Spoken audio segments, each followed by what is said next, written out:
Good evening, everyone, and welcome to this meeting of the Board of Education of Anne Arundel County. This meeting is being televised live on AACPS TV and streamed on AACPS's YouTube channel. General information and protocols for the meeting are posted on the sign by the doorway as you enter the room, so please make sure you read those if you have not already done so. At this time, I'd like to ask everyone to rise for our invocation. Oh God, we pray to administer that which is just in all educational policies, being ever mindful of your guidance. Stir us to action with love, wisdom, and understanding. And now for our Pledge of Allegiance. I pledge allegiance to the flag of the United States of America and to the republic for which it stands, one nation, under God, indivisible, with liberty and justice for all.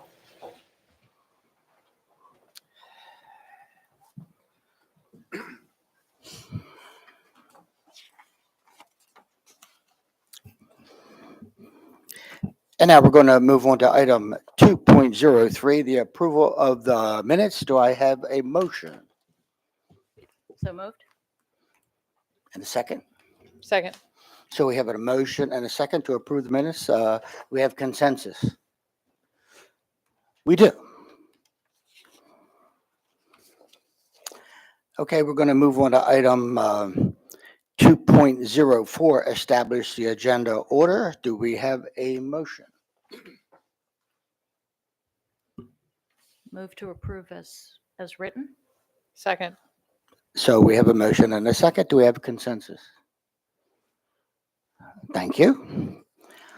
Okay, item 2.05. This was a student equity and action spotlight, and we have moved this item to, but because of the weather, and there's a fair number of students that are involved in that recognition, some wonderful students, wonderful programs. So that has been moved to our February 21st agenda. Okay, moving on to item 3.0, public comments on agenda items. We have no speakers this evening. And so we'll move on to item 4.01, the CRAS report, and I think we have a video. Good evening, President Silkworth, Vice President and Dr. Bedell. My name is Michelle Bedell. I'm a sophomore at Chesapeake High School, and I'm very grateful to serve as CRAS Secretary of Education.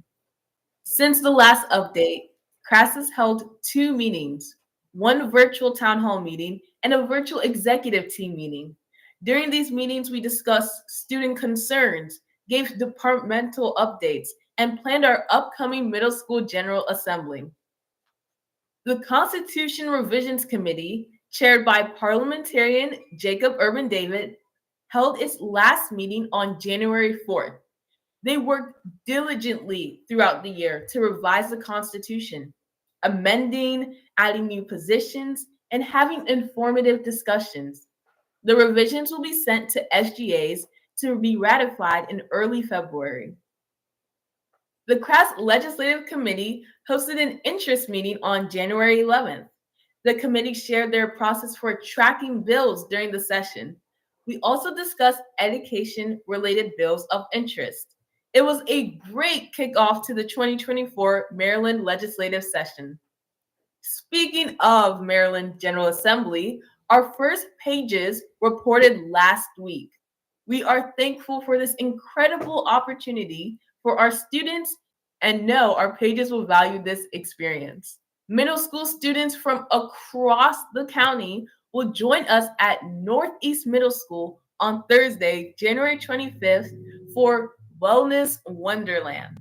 This assembly focused on middle school leadership and wellness, offering students the chance to network with fellow student leaders and participate in student-led workshops. Don't miss out on this empowering event. If interested, please see your SG advisor for a permission slip. From February 28th to March 1st, MASC will be hosting their annual convention in Ocean City. Students will have the opportunity to hear from motivational speakers, attend student-led workshops, elect finalists for a state student member of the board, along with the 2024 to 2025 MASC state officers, and much more. If you are interested in attending this amazing event, make sure to see your SGA advisor. Registration closes on Friday, January 26th. CRAS is hosting our SMOB Info Night on February 7th at 6:30 p.m. via Google Meet. Interested juniors, make sure to mark your calendars. We wish students, faculty, and staff a fresh start into the new semester as semester 1 comes to a close. Thank you, and see you in February for the next CRASC update. So thank you, Michelle. We're going to be moving on to item 4.02 PTA report. Well, we do not have a PTA report this evening, I believe. And item 4.03 CAC report. And I think we do not have a CAC report. So that takes us to 4.04, the Budget Committee report. Ms. Frank. Thank you, President Silkworth.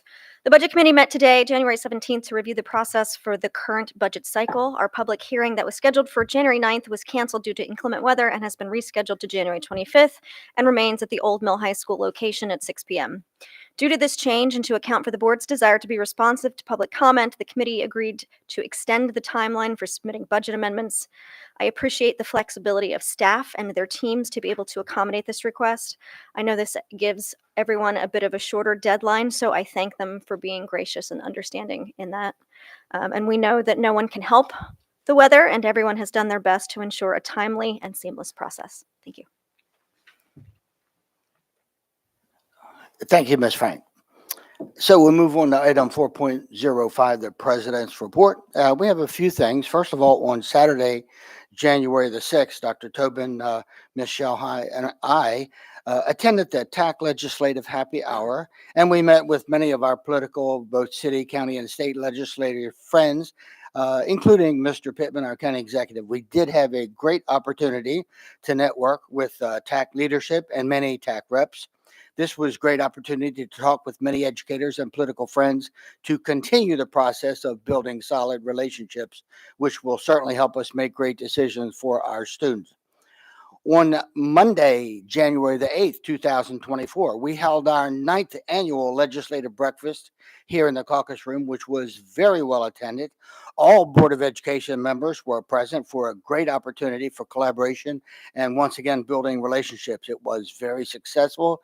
In fact, one of our legislative friends suggested that this event was one of the best that they had attended in many years. We certainly do thank all who attended. And I also would like to thank, of course, Ms. Howe and Ms. Money. Thank you so much for all of your efforts to make that event such a successful one. This was a great opportunity to further relationships and talk about our successes and our challenges just ahead of the annual General Assembly session, which began a week ago today.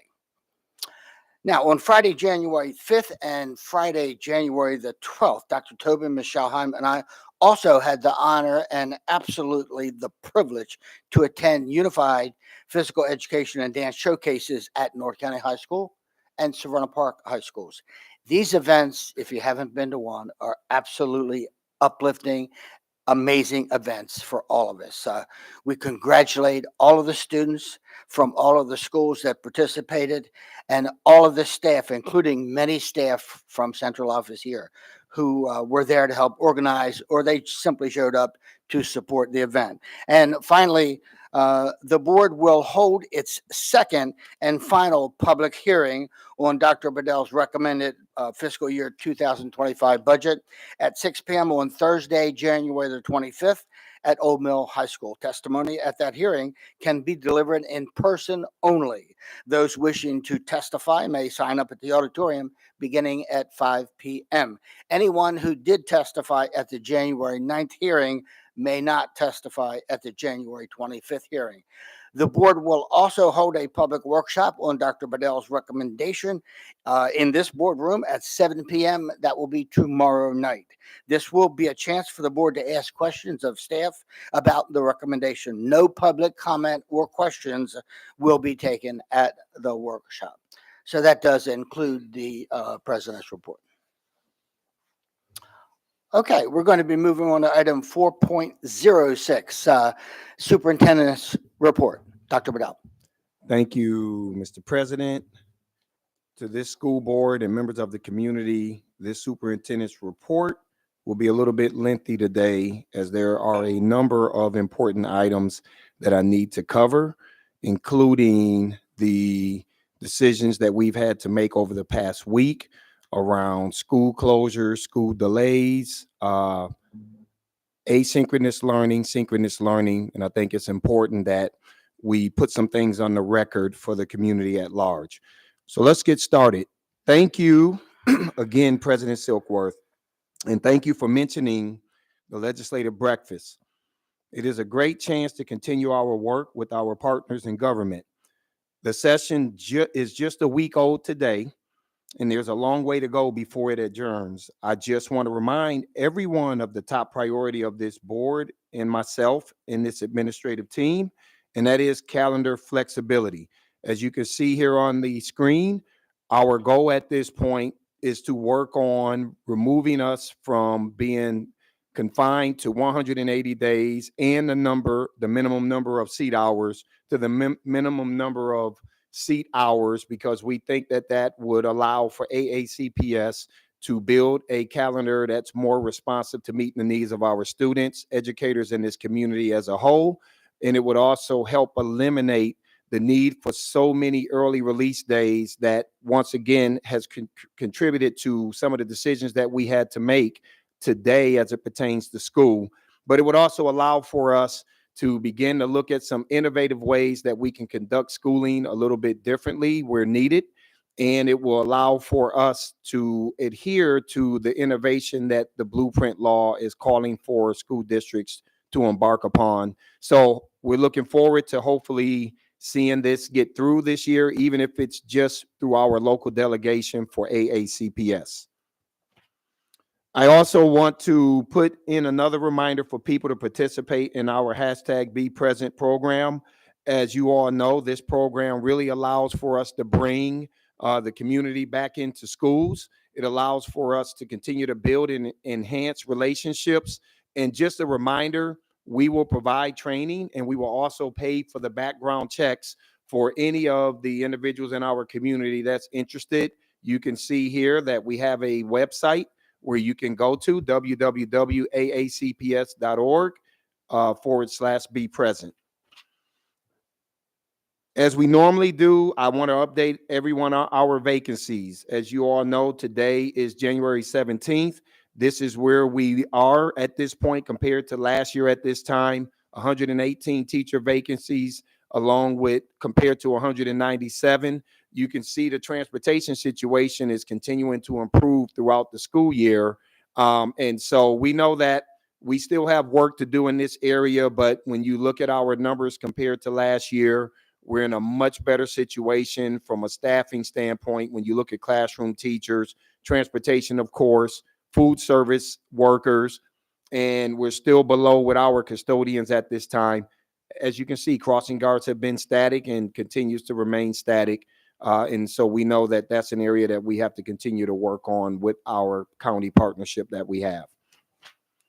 All right, so to some of the very important issues that I want to take a few minutes to discuss and talk about inclement weather provisions, because there's been a lot of discussion about those in recent days.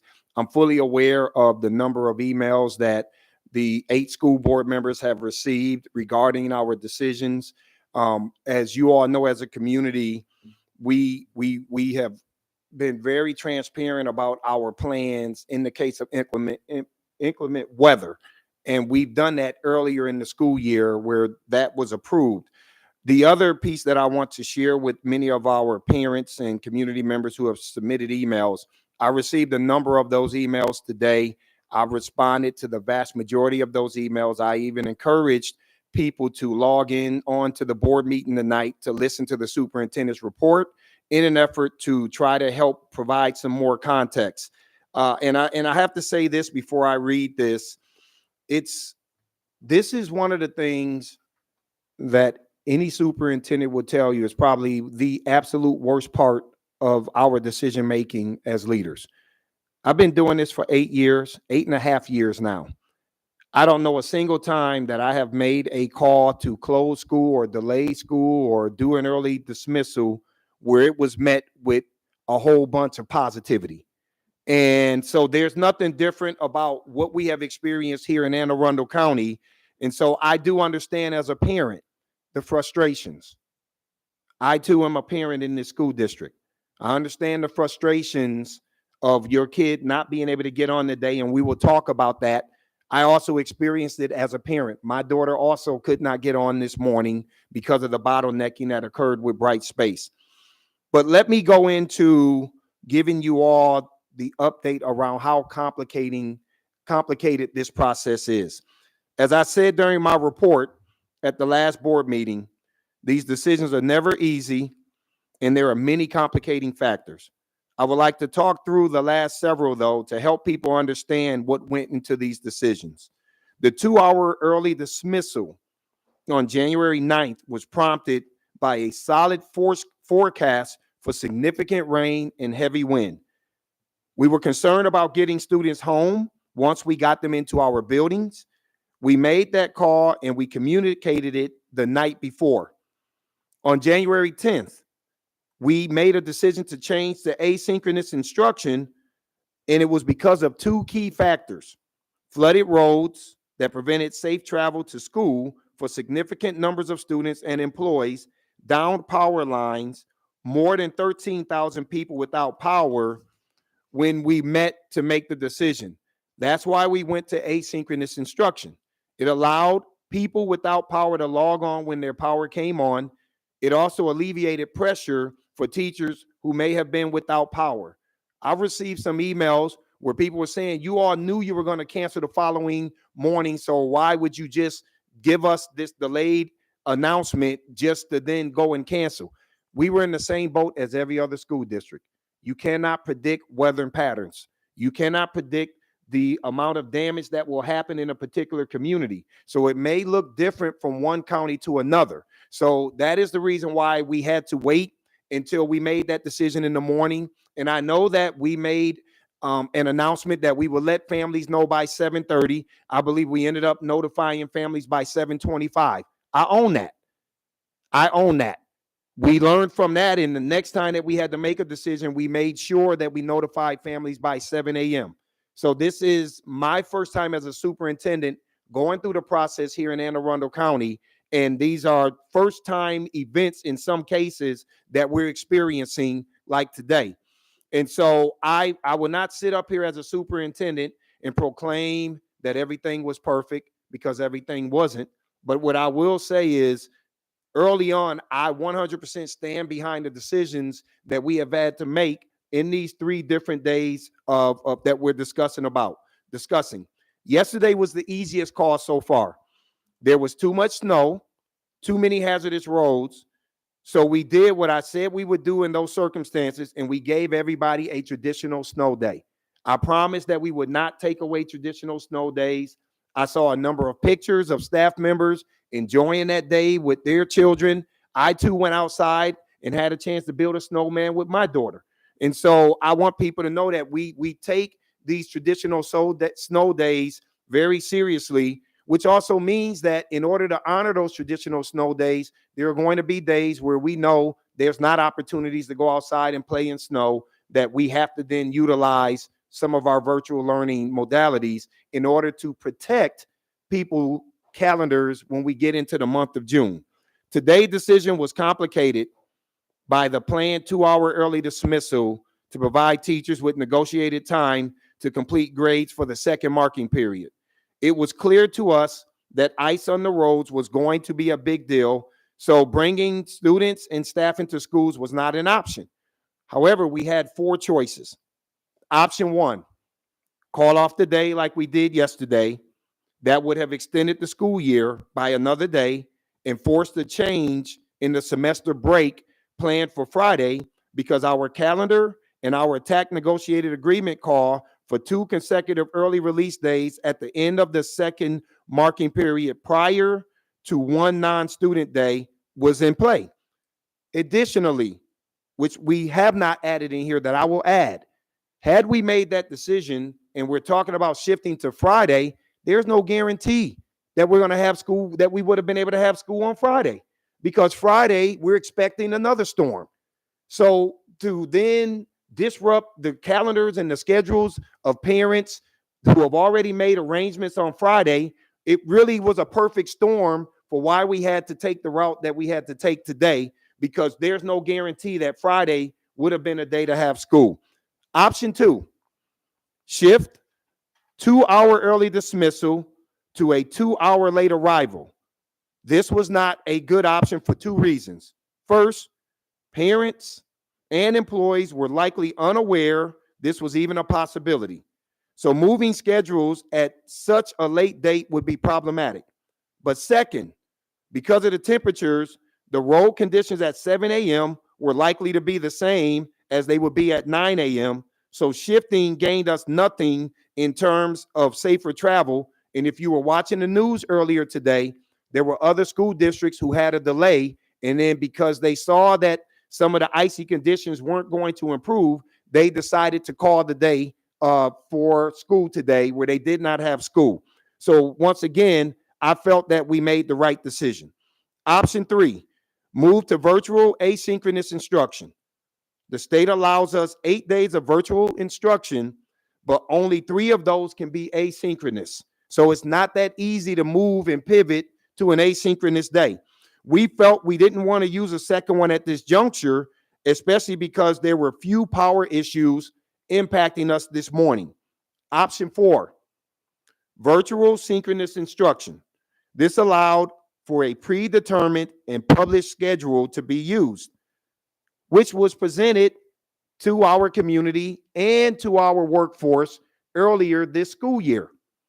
After much discussion, it was the best option for us to continue instruction and prevent an extension of the school year or a slide, at least at this point, in the semester break day planned for this Friday. Now, with this particular decision to have synchronous today, I asked my team to provide for me when I started in Anne Arundel County, July 1. I came to a commencement sometime in June. And even before I got here, I heard a lot of complaining about the fact that we're not getting out of school until nearly July. So I asked them, April 7th, this went out. Last day for most students set for June 24th, 2022. Now, we all know what happens once graduation has occurred, once state testing has taken place, and we're adding days on. I'm certain if I pulled the school district's attendance rates, which I should have pulled, they were probably far more deplorable than what happened today, where we had over 65 students who logged in. 65,000. Thank you. Yes. So yeah, 65,000 for the record. So this is another example of us trying to utilize the tools that we have in our toolbox to not put our families, our students, and our educators in a position where they're going to have to change predetermined vacation days, or they're going to take vacation days and we don't have educators here working with our kids, or our attendance rates really take a hit from a deplorable standpoint. Now, I will say there was some confusion about the schedule, and we took steps to try to correct that as quickly as we could.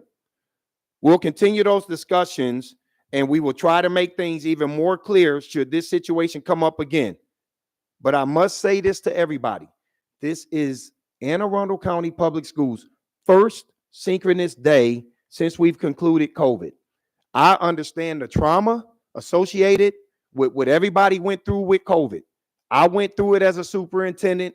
It's not any type of trauma that I want to be associated with or want to rehash. But we also know that it's a tool. Today will be a great opportunity for us to look at lessons learned, to look at how we can improve it, because virtual learning isn't going anywhere, everybody. It's becoming a way of the world when you start moving to post-secondary opportunities.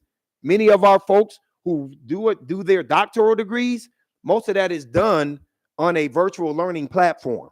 And so it's something that we have to work to embrace, and it's something that we have to work to fine tune to make sure that our parents really feel that their kids are going to get the meaningful instruction that they deserve. I hope that this provides some insight into our decisions we arrived at over the last week or so. Now, I want to address today's synchronous instruction and the issues we had with Brightspace, because I think people need to know what happened. When we made the decision last night to move to virtual synchronous instruction, we informed Brightspace so they could increase the bandwidth and capacity. For reasons I don't yet fully understand, that didn't happen. It wasn't that AACPS was not prepared for today, but we have a partner that also has a responsibility. And when we talk about accountability, just like the number of emails that I've gotten about people, the superintendent needs to be held accountable. Accountability happens all the way around. And as I've said to you all, I'm here owning what happened today. We worked quickly with the vendor through the morning and restored access as quickly as possible. It was not perfect. In fact, it was far from it. We have and will continue to address those issues with Brightspace. But the bottom line is that we got a day of instruction in, even though we had some issues early on at a critical time in the year, and did not have to move the semester break or use another inclement weather day. As we all know, this is just the beginning of winter. More is to come, and I'm going to knock on wood that I hope I'm wrong with that.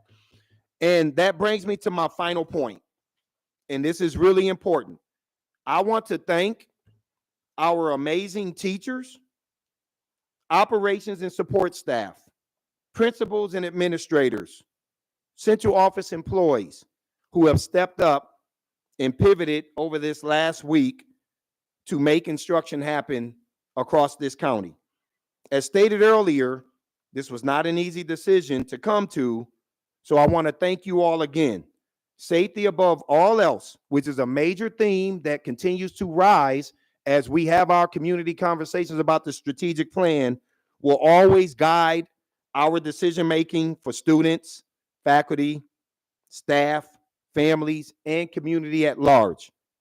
I also have another important issue that I have to speak on as it pertains to one of our bargaining units. I'm very disappointed by the communication of our TAC leadership, our TAC teachers union leadership. It's frustrating to constantly hear of the narrative that I don't care about our teachers, when all I have done over the first 18 months of being here is to advocate for more equitable pay while also removing barriers so teachers can focus on teaching and learning.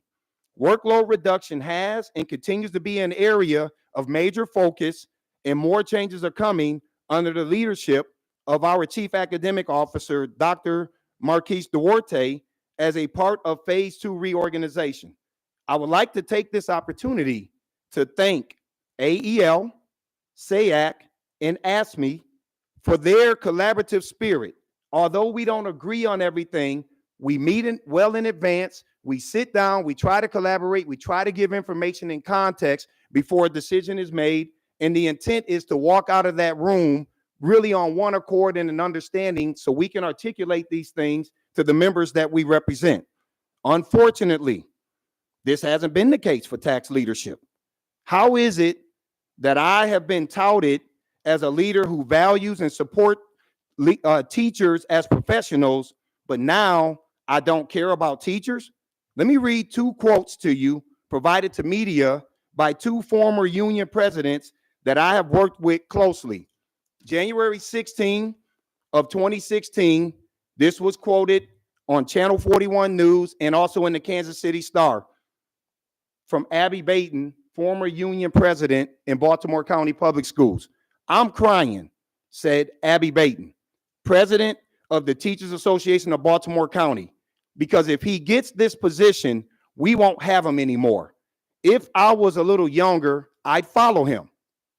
I've worked with her over a 4-year period as assistant superintendent there, and I worked in a very collaborative and cordial manner to make sure that the needs of our teachers and those who were in TABCO, that their needs were being met. Let me read one more to you. This was the news of my resignation in Kansas City back on June 9th, 2022. I'm certainly sad. I think Dr. Bedell has done a wonderful job for us, said Jason Roberts, president of the Kansas City Federation of Teachers and School-Related Personnel. I think his 6 years here have really been marked by growth, by a real sense of professionalism, by a renewed spirit in our district. He says under Bedell leadership, teachers were respected. I think many of our members that have really appreciated Dr. Bedell's steady leadership for giving us the tools that we need, the freedom and flexibility to do what we need, and the trust that as teachers, we're professionals. That is a quote from the current union president in the Kansas City Public School District. With that being said, all I am simply asking from TAC leadership is to reciprocate this spirit of collaboration. At some point, we have to work together on behalf of our students and those educators that we are all responsible for representing. At some point, TAC leadership must reflect on their communication, their modalities of communication, and understand that when you say some of the things that you continue to say, that it is divisive, in my opinion. Finally, and most importantly, I've included a 3% cost of living increase plus a step for eligible employees in this current budget request. There are school systems who can't afford a COLA or a pay raise due to financial constraints, and some are having a furlough, or in some cases reassign central office employees in an effort to balance their budget. My concern will always be in the best interest of employees in AACPS. Finally, on the superintendent's report, I know that was long, so we can move. January is School Board Appreciation Month. I want this board to know how much I value what each of you contributes to our school system every day. In front of you is a token of our appreciation for the work you put in. So if you pull those cloths off and take a look.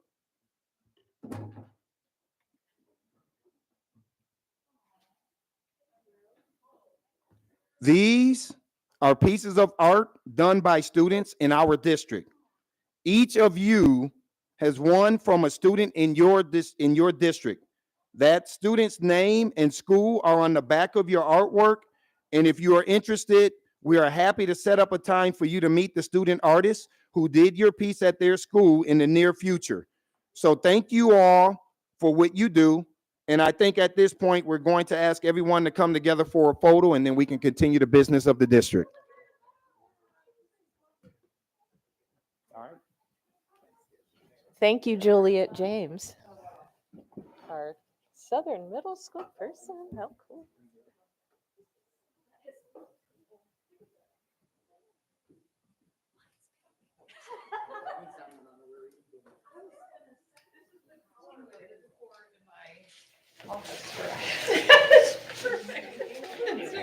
We have a lot of talent here, so we wanted to get that in there.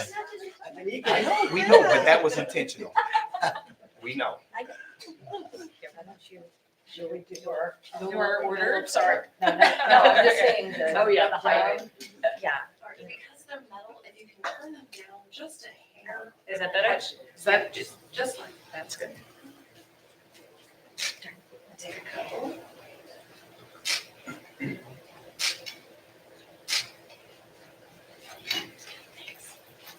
Really look at me. Here we go.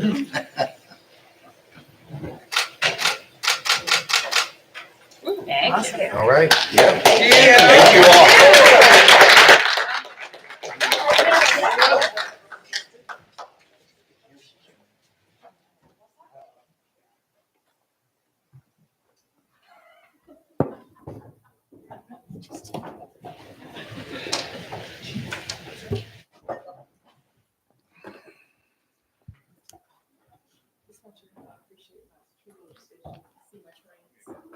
Oh, you do?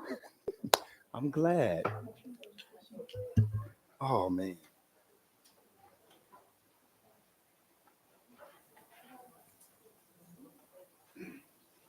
Okay, thank you, Dr. Riddell. Thank you so much. I am an honorary Eagle now. Good. Ms. Shahan. You, Firstly, I just want to say, talking about microphone. Thank you. I first want to say that I truly appreciate you addressing all of the components that went into the inclement weather decisions.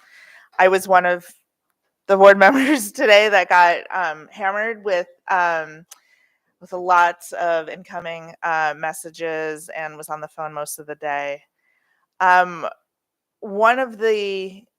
There were a few points that were brought up during those conversations. I just wanted to ask you about. So here goes.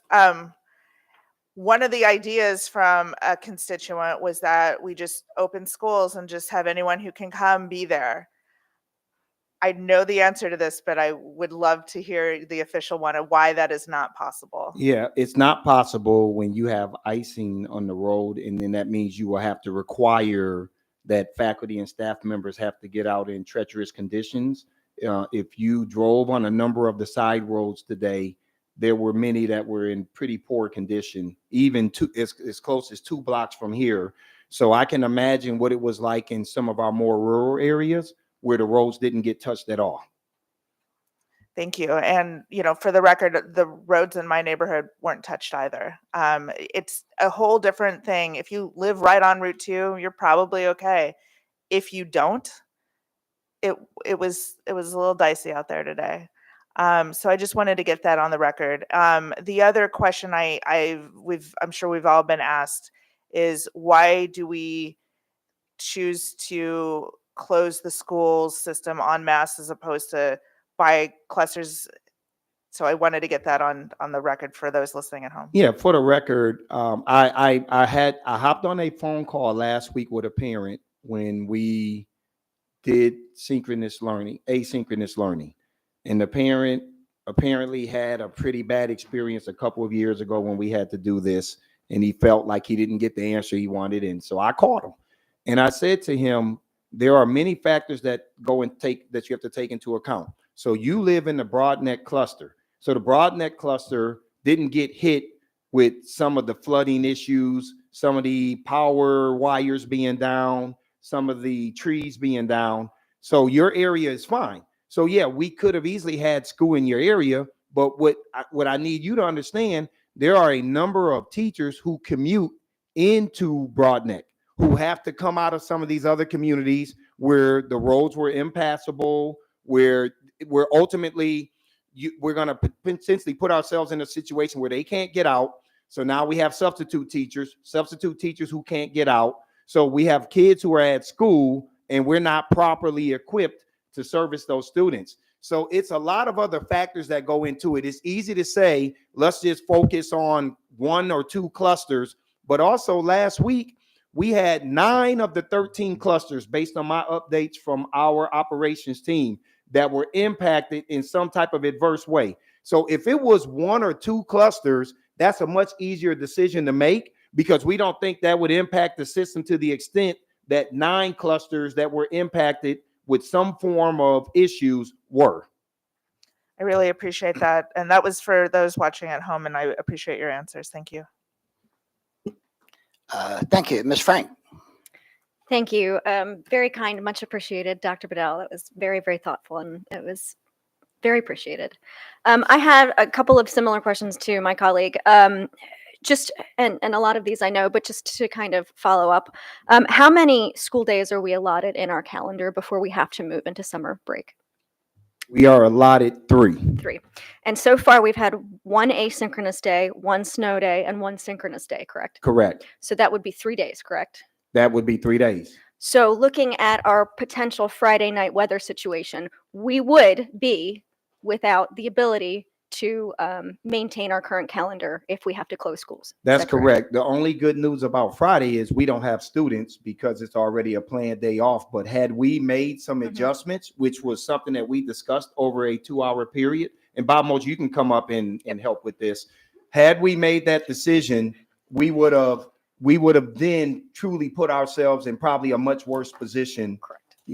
So I think that was part of the consideration yesterday. So thank you. So Mrs. Frank, just to be clear, in case anybody who's listening is confused, we build 3 inclement weather days into the calendar. We've used one of those 3 so far because the other 2 we changed to virtual learning. But you're correct. If we couldn't change the virtual learning, we would be out of inclement weather days. Exactly. And it's not over yet.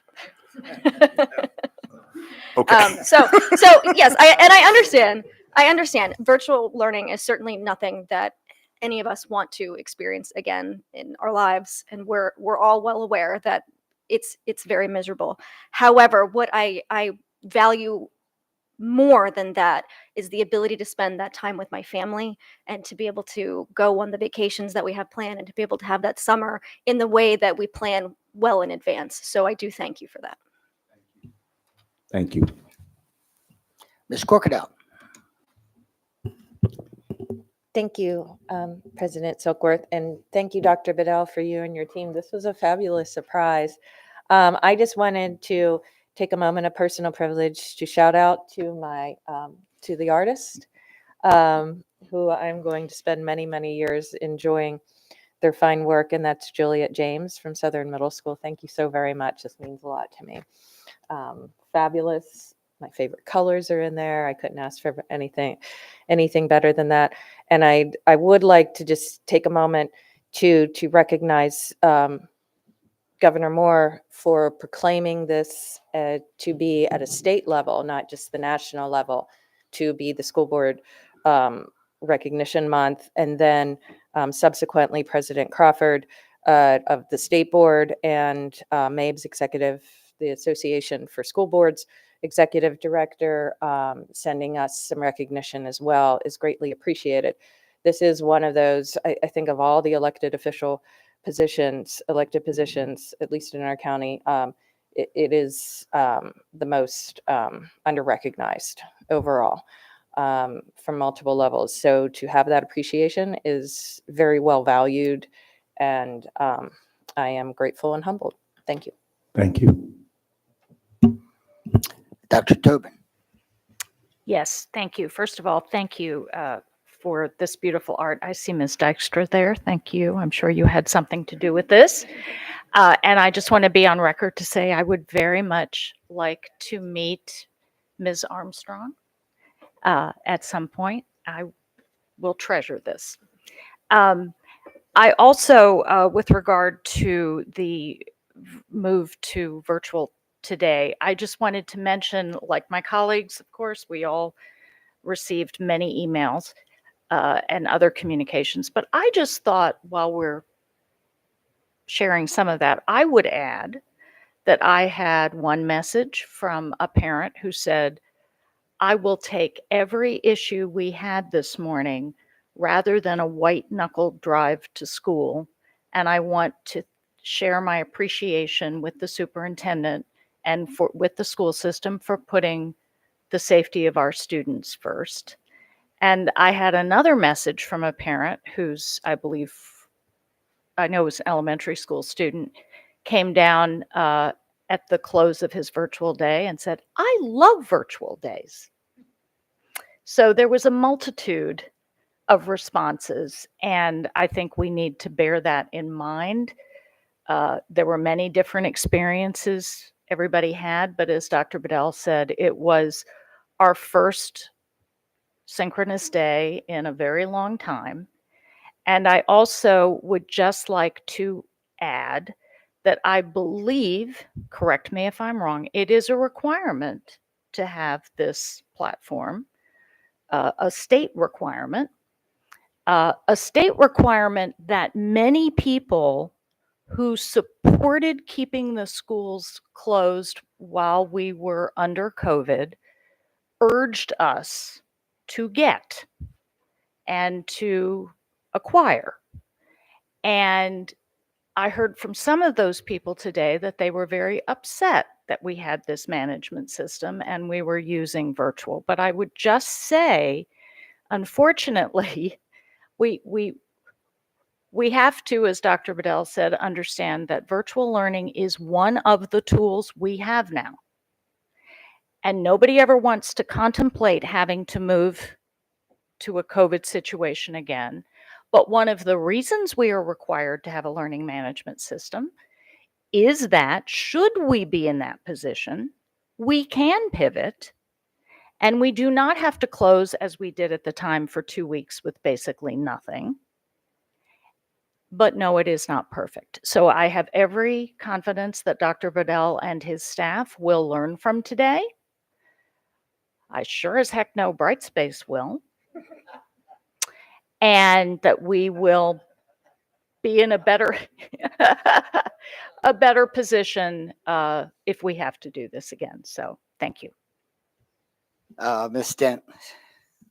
So Dr. Bedell, thank you for your comments, and also thank you for the details that you went into, not only for just today, but for the last couple of days.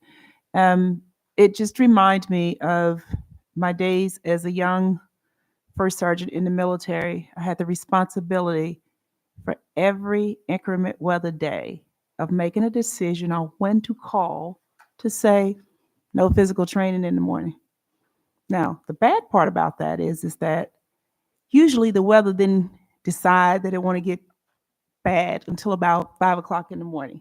Unfortunately, you have to be at PT at 6 o'clock in the morning. So who do you think waited until 5 o'clock to alert everyone that you're probably not going to do PT? By the time we finished, everybody was already at PT anyway. Now, the other side of that is by the time you got to the unit, figured out there was no physical fitness, now you got to go back home and you got to change clothes. Oh, by the way, we have a standard schedule that you need to be somewhere at some point every second of the day in the military. So now the whole day is shot. So why do I tell you this story?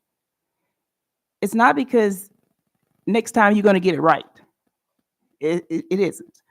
It's because it is hard making leadership decisions. And leadership decisions does have the impact of several consequences. Some of them good, some of them bad, like you heard from, some of the people today.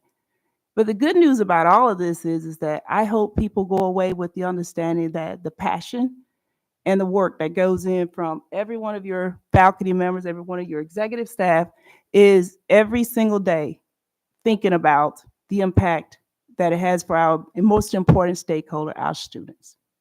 And so when we ask for things like funding for Brightspace, we ask for things and tools that makes our school system better.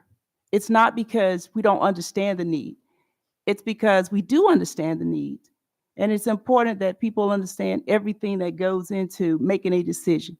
And so what you laid out for us today was just a small, minute portion of all the other things that you didn't talk about in making the decision to go to no school. I think it was three areas, asynchronous, and then a virtual school day. So I appreciate everything that the staff did. I thank you all for what you continue to do. And without saying, if you couldn't cap it off better, I'm a logistician, so to my artist, Alyssa Zornick, I always like to publicly say, thank you. You couldn't have picked a better person to give me this thing, to give this to me. So with that, thank you. Ms. Ellis. Thank you. Just a couple things to add. Dr. Bedell, I sit here reminded once again of how proud I am of this board for our decision and coming together on selecting you as our superintendent. You sit here and you are real, as you promised you would be. You promised we would not be perfect, but that you would accept accountability and hold those accountable when necessary. You make what I believe are the right decisions, but more importantly, for the right reasons. And so, yes, there are things, there are kinks to be ironed out. But another thing I want to say is um, I have a few emails. Um, I, I, I, I did not feel overwhelmed today. Um, I understand that this was very difficult for many of our parents, many of our teachers, certainly many of our students. But overall, I consider it a pretty good success in under the circumstances. And I want to remind everyone that this is not COVID. We're not moving back to virtual instruction. This is a this is a this is a tool in the toolbox to help us keep this school system moving forward under unusual circumstances. And I just encourage everyone to take a deep breath. This was a single school day in the school year, and it sounds like a majority of our students were able to receive instruction today. And those who were not, I am certain that they will be supported upon returning to school. So I just wanted to provide a little perspective and remind everyone, maybe just take a deep breath. Thank you. Oh, and I very much look forward to meeting my artist, Miss Bethune. I'm not sure if I pronounced that right, but this is just absolutely gorgeous. I feel like the person who painted this knows me. I mean, this is absolutely perfect. Thank you so much. I'm very touched. Michelle Hom, was it your later on again?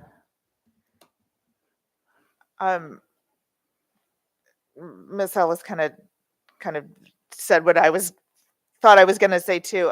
This is delightful. It really is. And again, I feel like the artist knows me as well. So thank you, Aaron, and I look forward to meeting you. Thank you. Mr. Lynn? Yeah, so I just wanted to add on to what Miss Ellis said. So this morning, as a high school student, I know many of my friends had issues in period 1, but by period 2, all those issues were resolved and students were able to get into classes for the rest of the day. So this was definitely the right decision to do an asynchronous day to save that. And then secondly, I actually know my artist because she's also a senior. So Darby, thank you so much. Yeah. Well, thank you, Mr. Lynn. I don't know my artist, Faith Thomas from Marley Middle School. And so I do look forward to meeting Faith. And I have to tell you, I have this sitting up here in front of me. And so I want you all to take a look. Boy, the sense that I got from this was, I'm watching you. I'm going to hold you accountable. So, Dr. Waddell, I clearly thank you for this and all of the staff. I guess this is the teacher coming out in me. So, there's been a lot said here, folks. And I'm just going to say a few things. One is safety first will always guide our decisions. Another is lessons learned, folks, was the first time. So let's continue to build with the strength of our relationships, to communicate and to collaborate, because guess what? We're doing it for all of our students. And folks, there's no reason why you can't trust us. I hope that. I mean, I say this a lot. I'm going to say it again.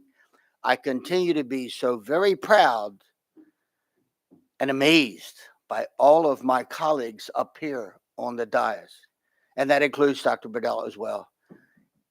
They are absolutely amazing. For me, it's an honor and a privilege.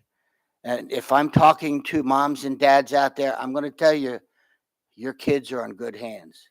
It is an honor and a privilege to work with all of these folks up here. So It's been a lot said, folks. Again, lessons learned and safety first. So I thank everyone, and I'm an honorary Eagle.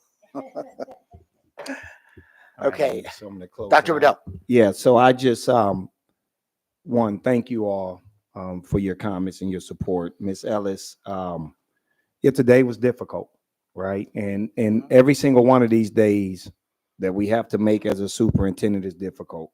I wasn't the only one getting pulverized today. There were a number of other superintendents who were catching it too. And even all the way out in Loudoun County, we were talking and texting about catching it because we're trying to make the right decisions in the best interest of those that we serve.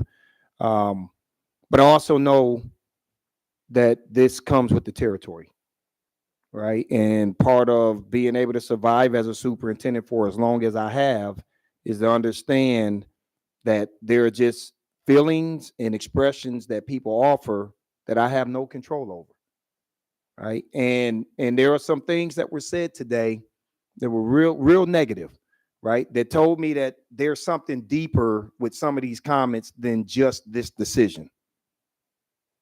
So for me, I take all of that, I process it.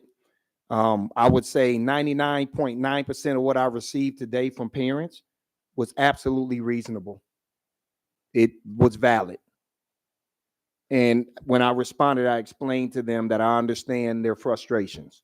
And then there was a 0.1% that just simply wasn't reasonable that I will not respond back to.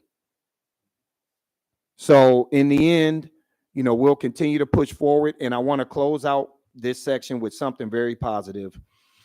I was extremely proud, and I want to offer some praise to our teachers. There were a number of teachers who worked around the bright space issues. What they did was they sent out Google Meet links to families so that they could still be able to get in and get the instructional day going. And I want to commend them. I want to commend the building principals, several middle school principals where I've actually seen what they did to send information out to families on how you are to access. I got an email with my middle schooler. I saw the organization, the thoughtfulness that was put into it, and that they really, when we made the decision last night, I felt like people were working, burning the midnight oil to try to do everything to make today a reality. So I am extremely proud, and there are some exemplars that have come out of today that we will turn around and we will share with the rest of our principals across the county, and we will only get better, I promise you. So thank you all. Mr. President, that concludes the superintendent's report. Thank you, Dr. Bedell. So we're going to move on to item 5.01. We have presentation. Maryland report card data. All right. I am really excited about this report. And as you all know, last year when we did this presentation, we did it in a board workshop. We wanted to move this into a presentation that we would do during the actual board meeting, because this ultimately will be the beginning of how we will do these annual updates to the school board.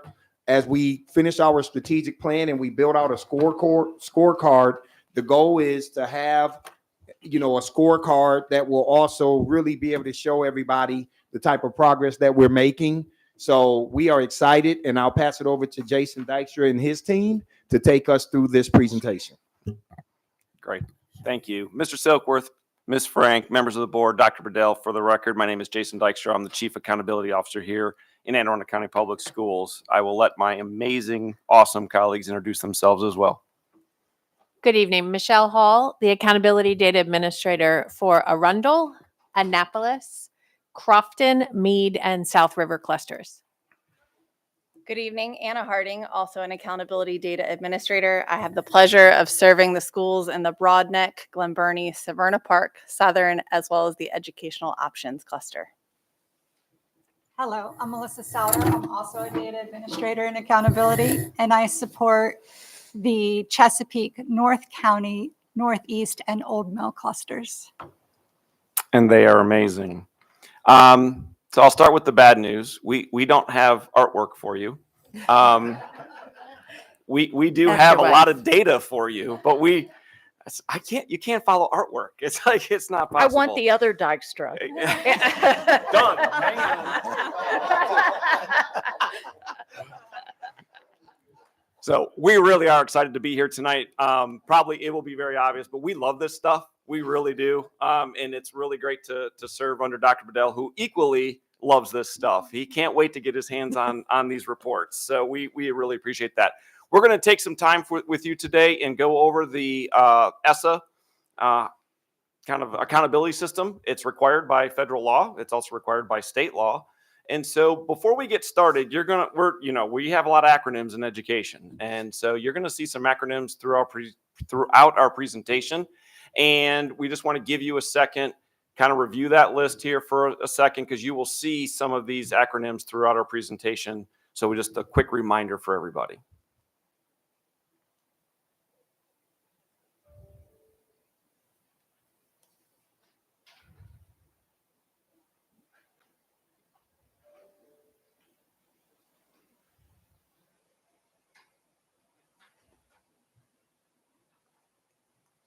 So many of those don't exactly roll off the tongue. I'm going to just highlight two of them for you. One of the things that's really unique about the Maryland Accountability System and the Maryland Report Card is the fact that it has both criterion referenced and norm referenced data. So, that's really interesting and fairly unusual if you look at other state accountability systems. So sometimes schools are kind of judged or scored based on how a student does against other students. And sometimes the school is getting points, if you will, on the report card because it's going against a set standard.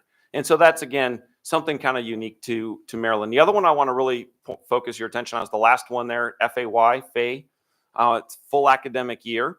And so I bring that to your attention because when we go over the different components in the Maryland accountability system, what you're going to notice is we may test all students, okay, but that doesn't mean that every student counts on a report card. And that's really important. So I just want to bring that one to your attention as we kind of move forward. So let's dig in a little bit. Probably obvious to everybody here, this is a requirement. Maryland has a pretty long history of testing, a pretty long history of having policies and regulations around an accountability system.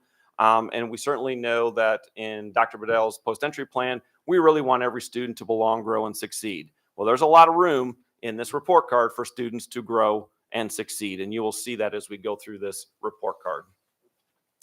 So there hasn't been a lot of continuity with ESSA for a couple of big reasons. We started this journey in 2017-18. So we had 2 report cards before we hit COVID. Then we had 2 years of waivers where there were no report cards at all, appropriately so. We did test, however, even though we didn't get a report card, the federal government didn't let us off the hook for testing. We didn't have to test in the spring, but we did have to test that fall. And so we did have to give a test. It was not the normal test. It was a shorter version of the test, a slightly different format. But we did have to give that test, but it wasn't part of a report card. And then the last year, the report card that we received had 4 major adjustments that we're going to highlight for you all. Think of it as a curve, because that's what it was. And then now we're kind of back to normal. Right? Whatever normal is, we're back there for 22-23. And so when we talk about that, we're really going to kind of talk about it as our new baseline, because hopefully now we can get back to the continuity that we want for school report cards. So I think you guys are familiar. We kind of coined this in Anne Arundel County. We use a schoolhouse as an analogy to try to understand all the different components of the ESSA accountability system. There's a lot to it.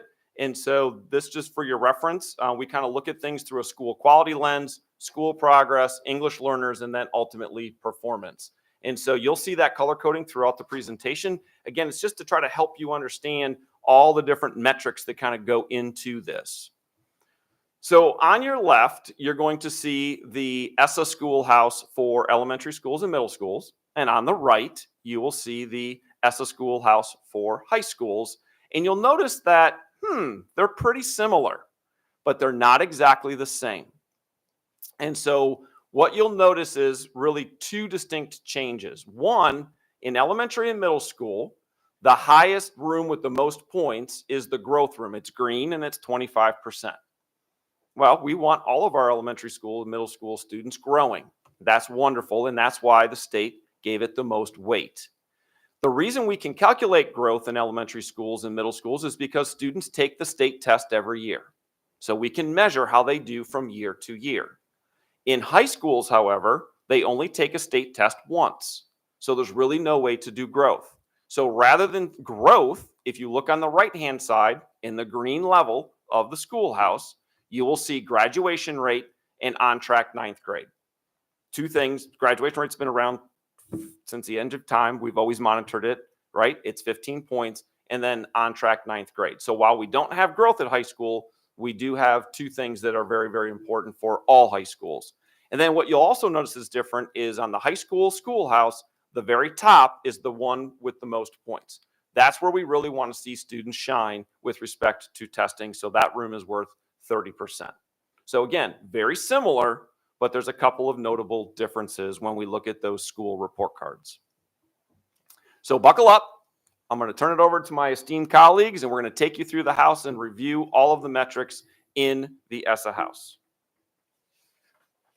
Perfect. Thank you, Mr. Dykstra. So we will start at the first floor of the house, where we say we'll lay the foundation with students for their academic success. So these are school quality metrics. The first measure in the school quality section is chronic absenteeism. It's 15% for each level, elementary, middle, and high school, and it's all calculated the same way. Points are awarded based on the number of students who were not chronically absent. And just to clarify, chronically absent, being not chronically absent means you are in attendance more than 90% of the days you are enrolled. To note, this was calculated on a curve, as Mr. Dykstra mentioned, in 21-22, so that the scores on the current 22-23 report card are back to the metrics prior to COVID. The second measure in school quality is the Maryland School Survey, which surveys students in grades 5 through 11 and educators in school buildings. This is worth 10% of a school's overall score at all three levels, 7 points for the students component, and 3 points for the educators component. It measures student and educator perceptions of safety, environment, community, and relationships in the school building. The third measure in the school quality room is access to a well-rounded curriculum. Think about, is it on their report card? Do they have access to these options? For this room, it is worth 10 points, but it is different for each level as indicated on the next slide. So for the elementary school, a school will receive points for the percent of 5th grade students enrolled in science and social studies and fine arts and physical education and health. They have to be enrolled in all 5. In the middle school level, it's the percent of 8th grade students enrolled in one of each at some time during middle school, fine arts and PE, and health and computational learning. And at the high school level, a school will receive points for the percentage of graduating seniors that were at some point enrolled in an AP or IB course, were duly enrolled in an AACPS high school and college level course, such as one at AACC, or were enrolled in a CTE course at the concentrator level. If the student is a certificate-bound student, then they need to be enrolled in a general education core or elective class in order to get awarded points for that section. All right, moving on up the house. In the green second level of the schoolhouse, affectionately referred to as school progress, you'll notice some differences between the elementary middle school metrics as compared to the high school metrics. So we'll begin with high school. The on-track 9th grade is worth 5 points in the total high school house. It is calculated by taking the percentage of first-time 9th graders enrolled in the full academic year, Faye girl, Faye, who have earned at least 4 credits in any of the 5 designated subjects: math, English, science, social studies, or world language. The high school house also includes a unique measure as compared to elementary and middle schools. They have graduation rate, a 15-point room, 10 of which are allotted to the 4-year graduation rate and 5 points allotted towards the 5-year graduation rate. For the 22-23 school report cards, these rates are reflective of the first-time ninth graders who entered in 18-19. So this data is lagging due to the need to have both the 4-year and the 5-year graduation rate for the report card. As Mr. Dykstra referred to earlier, the growth room only exists for elementary and middle schools, as it requires 2 consecutive years of scores. So bear with me as I geek out a little bit on math. I'm a previous math teacher here. So the room is 25 points, split evenly between math and ELA, 12.5 each. For the 22-23 school year, the 4th through 8th grade students who were enrolled in the full academic year were compared to any student in the state who had the same exact scale score in 21-22. The percent of students that an individual did better than is labeled a student growth percentile. Hang with me, you okay? A school's growth score is the median of all of the individual student growth percentiles, and that's translated through an assigned score table. This is drastically different than how they did growth in 21-22, where the state compared students' proficiency levels, which are a 1, 2, 3, or 4, from the fall of 21 to the spring of 22, the same school year, and then assessed the school's average growth and applied a percentile formula. Very different.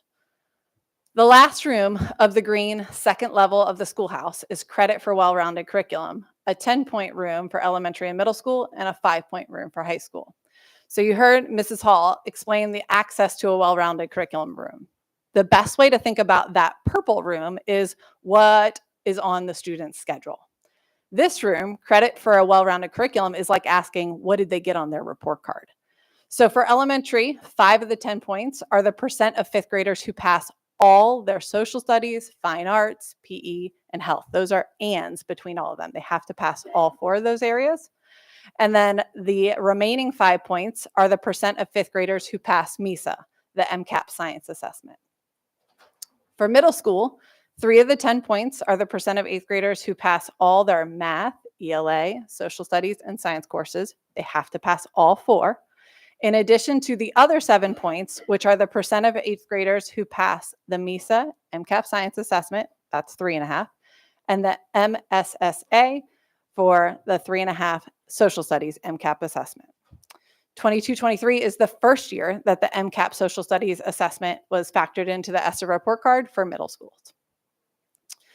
The high school credit for well-rounded curriculum is the percent of graduating seniors who receive a proficient score for the tests listed on the slide, or met UMD entry requirements, which is a large percentage of our students, and they do so by taking 2 years of a world language and math courses through Algebra 2, or receive a CTE apprenticeship certification, or a seal of biliteracy. And students in the ACC program contribute positively towards this room if they achieve employment or supported employment, post-secondary education, training, or other services integrated into the curriculum. So again, notice the or for high school and the ands for elementary and middle school.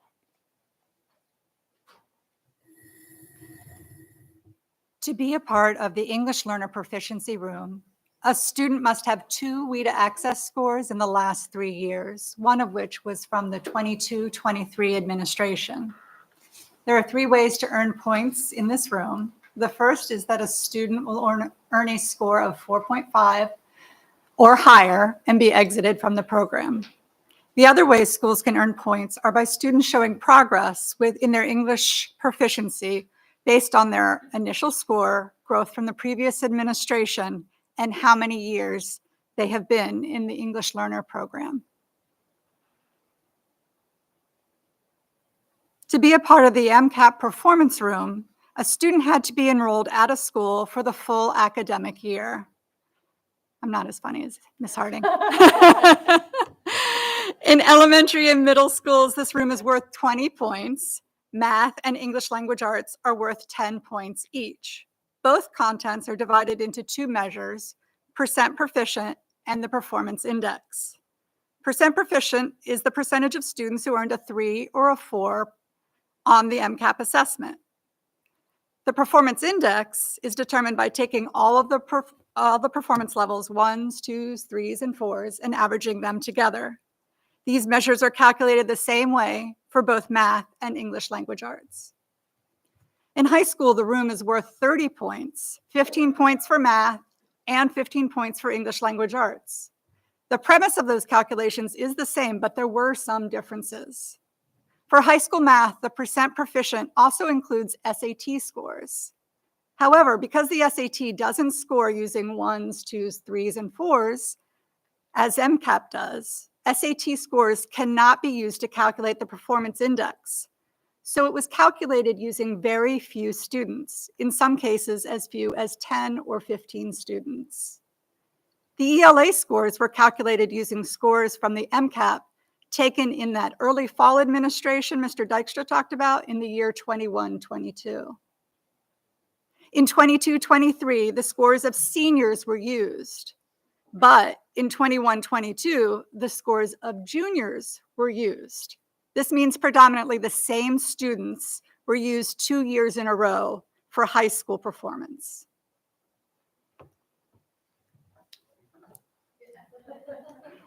So when we look at the 21-22 report card versus the 22-23 report card, you might come to a conclusion that's kind of apples and oranges, and it really is.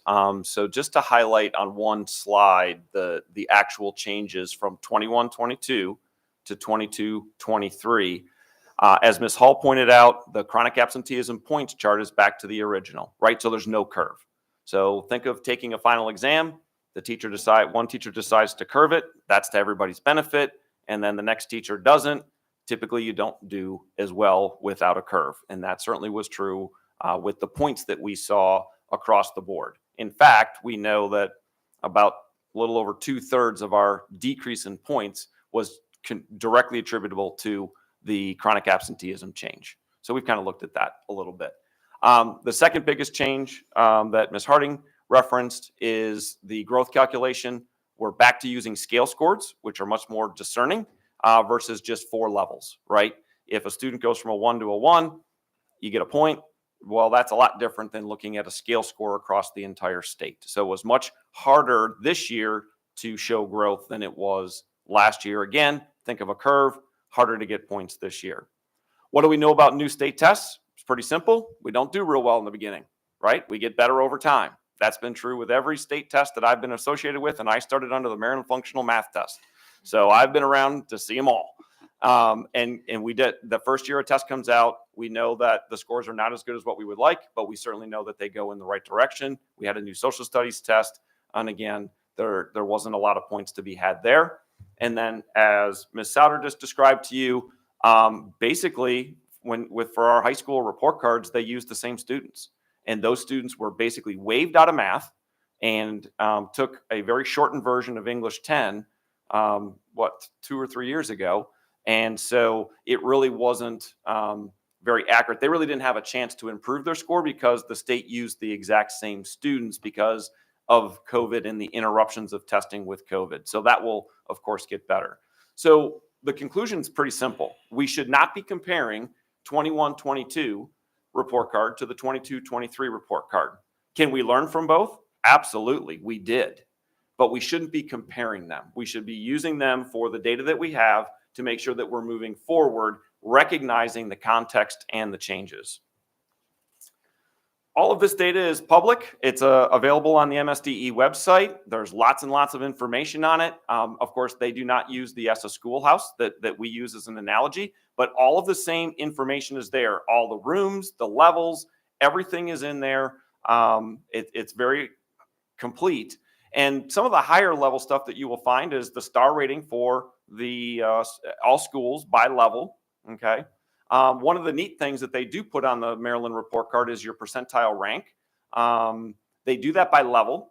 And so in this particular example, you'll see that the percentile rank was 72. And basically what that tells the school and the school community is that school did better than 72% of all the schools in that level. And again, they keep elementary with elementary, middle with middle, and high with high.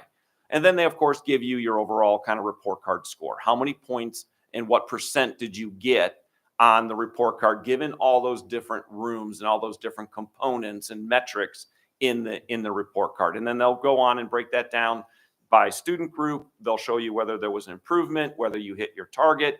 And again, there's lots and lots of information around how a school did on the MSDE website. Quick reminder about how stars work. The cut scores are 75, 60, 45, and 30. We certainly want everybody to be 3 stars or higher and moving in the right direction. And so you might ask, well, how did we do? Here's how we did. Not too bad. Again, not comparing, but just kind of putting it out there. So about 89% of our schools were 3 stars or higher. The state was 80, so we were certainly above the state. We did have 3 schools improve their star rating in a year that's really hard to do that. When last year was curved, this year's not, and they still improved. Pretty impressive. That was Annapolis, Van Bachlen, and Phoenix Academy. And I'm proud to tell you that Annapolis Elementary School was the only school in the state to improve by 2 stars. Fairly remarkable. So let's dig into some of the data. There's going to be a lot of numbers on here, but what I want to do is just kind of give you a quick picture as to how did we do when we look at other districts, right? How did we do when we look at so each column on this chart is kind of representative of each level of the schoolhouse. And then what we have highlighted for you is where's Anne Arundel, and we kind of showed you last year's rank versus this year's rank. Okay, because everybody had the same curve last year and everybody did not have a curve this year. And as you can see, when we look at elementary schools, we lost a little ground. The good news is we're still within about 5 points of being in the top 5 in the state. So we're not far off when you look at the distribution of points with respect to elementary schools. When we look at middle schools, a little better. We improved a little bit. We went from 9th in the state to 8th in the state. And what's nice about this is we're within 2 points of being in the top 5 in the state. So we're right there.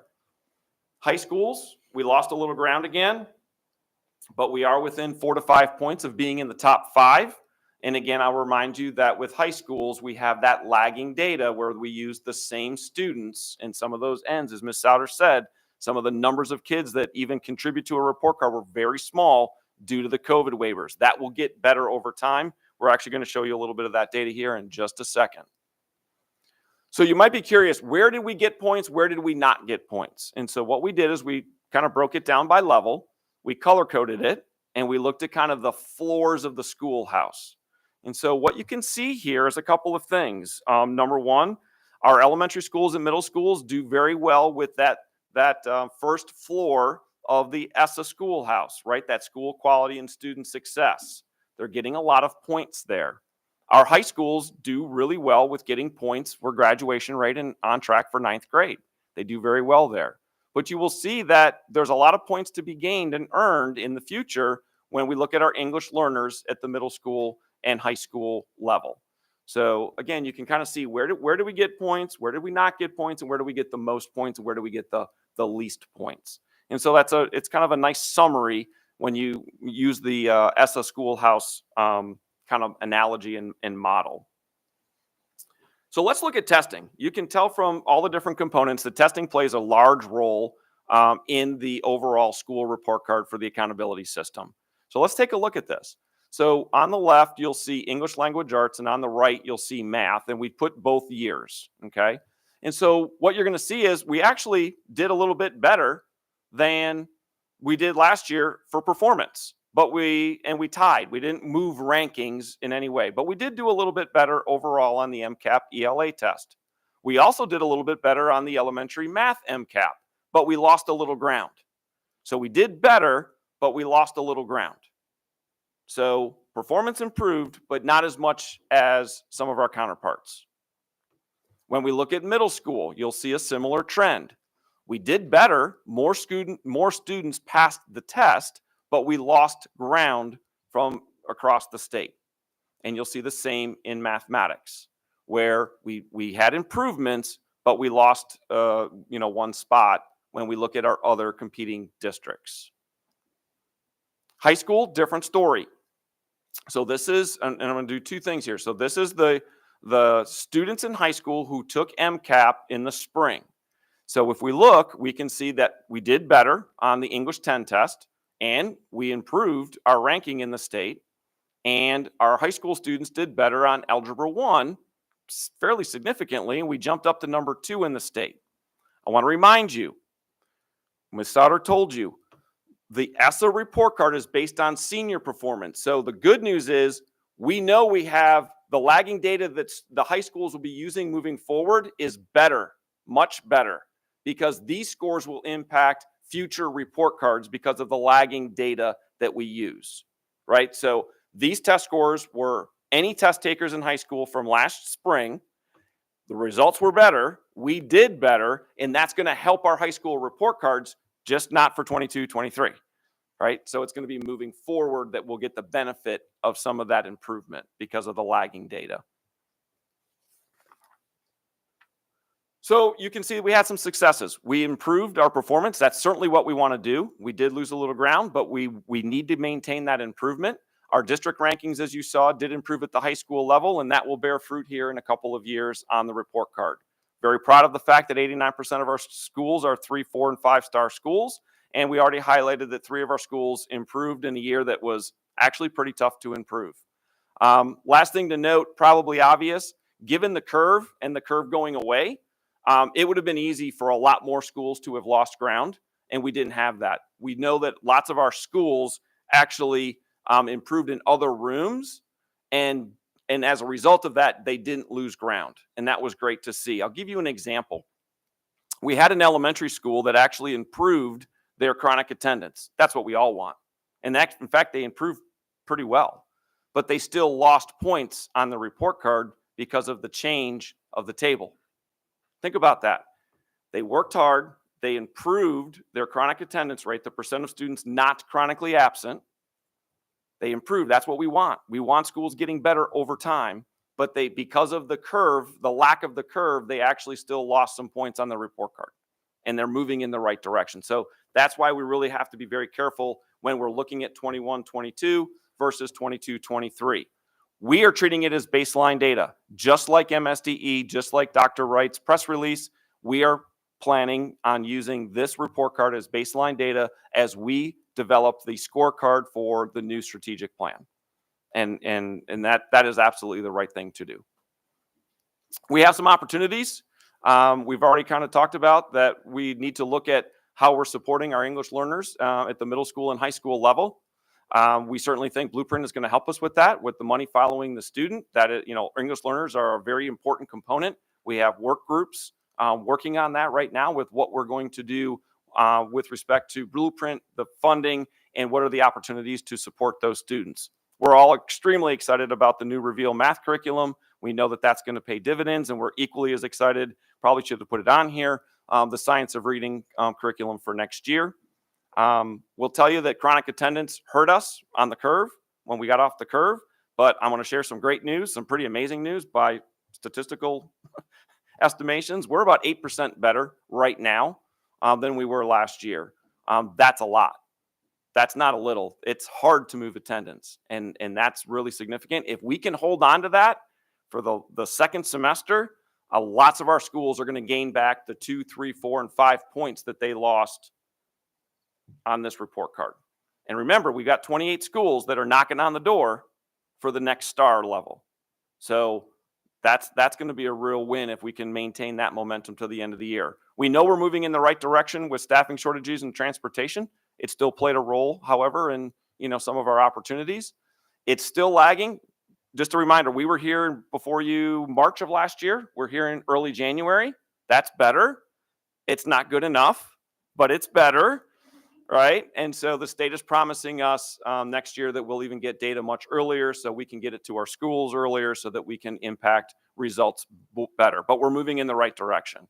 We don't have any item analysis yet. We do get evidence statements and some standards, but we're hoping that the state is at some point going to move towards giving us a true item analysis on the tests. And as we've kind of mentioned to you, high school assessments are going to stabilize. We showed you some data. It's improving. We are fighting, though, a new thing, just a reminder to this team that the state has decided that the MCAP ELA test and the MCAP Algebra 1 test are no longer required for graduation. So it's kind of a give and take. So they're stabilizing, but they're no longer required for graduation. So we are a little worried about where that kind of is going to land, over time, because it's an important part of the high school report card.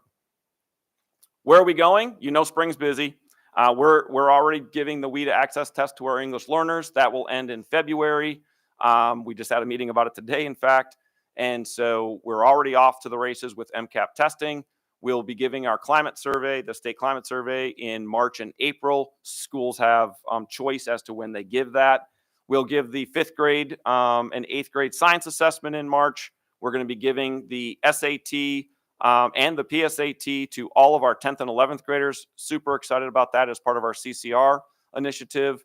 And then in May, the craziness just starts. And so we'll be giving English 10, algebra, all the English language assessments, the government, social studies 8. We're giving LS MISA, just to remember, LS MISA is life science, Maryland Integrated Science Assessment, think biology. Obviously, the first 2 weeks or 3 weeks are advanced placement and international baccalaureate tests. And we have lots of our CTE students taking their certification tests in May as well. So May's a little crazy, really important, but a little crazy. And then, as I just mentioned, we're being told by the state that we're going to get this data earlier, and hopefully we'll get our report card even earlier than yes, knock on wood. So what's coming? We know that this data will impact our school improvement plans. This amazing team to my right have been busier than they've ever been in years and years and years. And so we've been actually going out to schools tremendously, helping them set targets, helping them understand their what are called AMOs, which is, the target that the state sets for them in each of the rooms. And we've been doing that feverishly for months. We know that we're developing a new strategic plan. Along with that strategic plan will come a scorecard, and that will be our guide. We will know exactly where we are and how we're going to get to where we want to be. Dr. Bedell has repeatedly said we're not going to have any 1-star and 2-star schools in this district, and that's what we're going to do from now moving forward. And we certainly want the other schools to move up. You saw that you get a percentile rank, right? We don't want anybody to be satisfied with whatever it is, 72% better. If you're 72% better, then let's get to be 75% better, right? Let's get to be 80% better. And we know that we want to be a top 5 school district in the state, and we showed you we're within a few points of that. We can do that. We got this. We really do. And a lot of things are coming together very nicely, and we're really excited about it. And with that, we'll be happy to take any questions that you have. Thank you. So we do have some lights. Ms. Crocodile. Thank you. And thank you for the data share. I know it's no easy task. I have a couple questions and observations. And so questions first would be, how many of our students and educators complete the climate survey? Like, when I'm looking at that number, regardless of how the state is ranking us, I think it's important for me to know what's the percentage of our participation rate, because that is something that we here on the dais can affect along with you guys by encouraging that, by making people understand the consequence to not completing the survey and how that translates to them. Do we know? Yeah, Ms. Crocodile, thank you. It's an excellent question. So what you need to recognize is the state actually treats the climate survey as a test. So it's a secure document. We do formal training. We are held accountable for testing all students and giving the survey to all educators. So our percent, we can get you the exact percent, but it is extremely high. I don't know if any of you know it off the top of your head, but I know you're looking it up. I can see Anna just clicking her way over there. So it is about the same percentage participation rate as we would have on any given state assessment, because that's how it's treated. And so it is well above 90%. 95. You do? Yeah.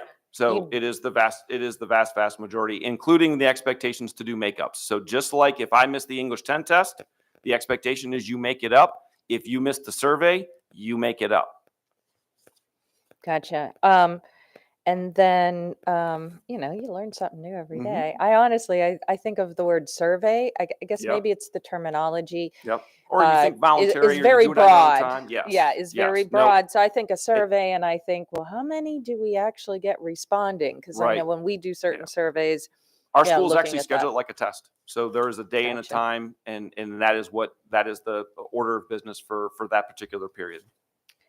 And then I just want to recognize, the data lags clearly put us at a disadvantage Mhm. that we do not have control over. So if we're getting the preliminary embargoed, data and then actuals in August, I can't accommodate for any adjustments from a budgetary perspective because that is already sailed for that year.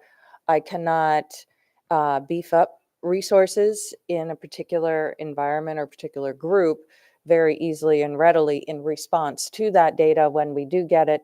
And then the data we do get doesn't give us the granularity that we need to instruct and lead certain type of pedagogical changes.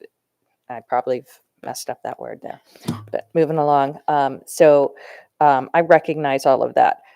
That being said, I've seen as a parent of two kids who have graduated, I've gone through many iterations of these types of tests. And all the way until the point till they announced the new test, it was the greatest thing. And then when they announced the new test, they tell you how we should not have been paying attention all along because it was messed up. And then I see these houses that are very complex, that have these exceptions, but no exceptions over here. We have elementaries, especially when I look at those numbers, and I know that we have integrated classrooms. So there's a percentage of our students who cannot, due to their limitations, achieve all of the ands in health, et cetera, because they're receiving different instruction that is helpful for them. So is there methodology outside of the state of Maryland that substantiates and brings some rationale and science to what we are having to do in general with these numbers? Like, are we using proven things? Is this MCAP something that we created or something that we recognized had value and adapted for Maryland? And similarly, this methodology of these points, and if it's sunny, you get this, and if it's not so sunny, you get that. If it's a cloudy day, I kind of feel like we're in there. But could you share a little bit about Sure. that methodology and that higher level? Because I think it's helpful for us to advocate Mhm. for our district if we have an understanding of where this comes from. Because I Sure. always feel like it's this mythical thing, and So not it's mythical. like the wizard, and there's Yeah. these things So behind it, right? what you are articulating, Ms. Corcadell, is the fact that it is complex, right? It's complex for schools to understand, teachers to understand, administrators to understand. I mean, we have to peel it back as well. So what I will point to is, the old accountability system was based 100% on test scores. And Maryland made a very definitive decision when ESSA came out from the federal government that they said, we no longer want everything based on test scores. We want to include some other factors, to your point, a different methodology.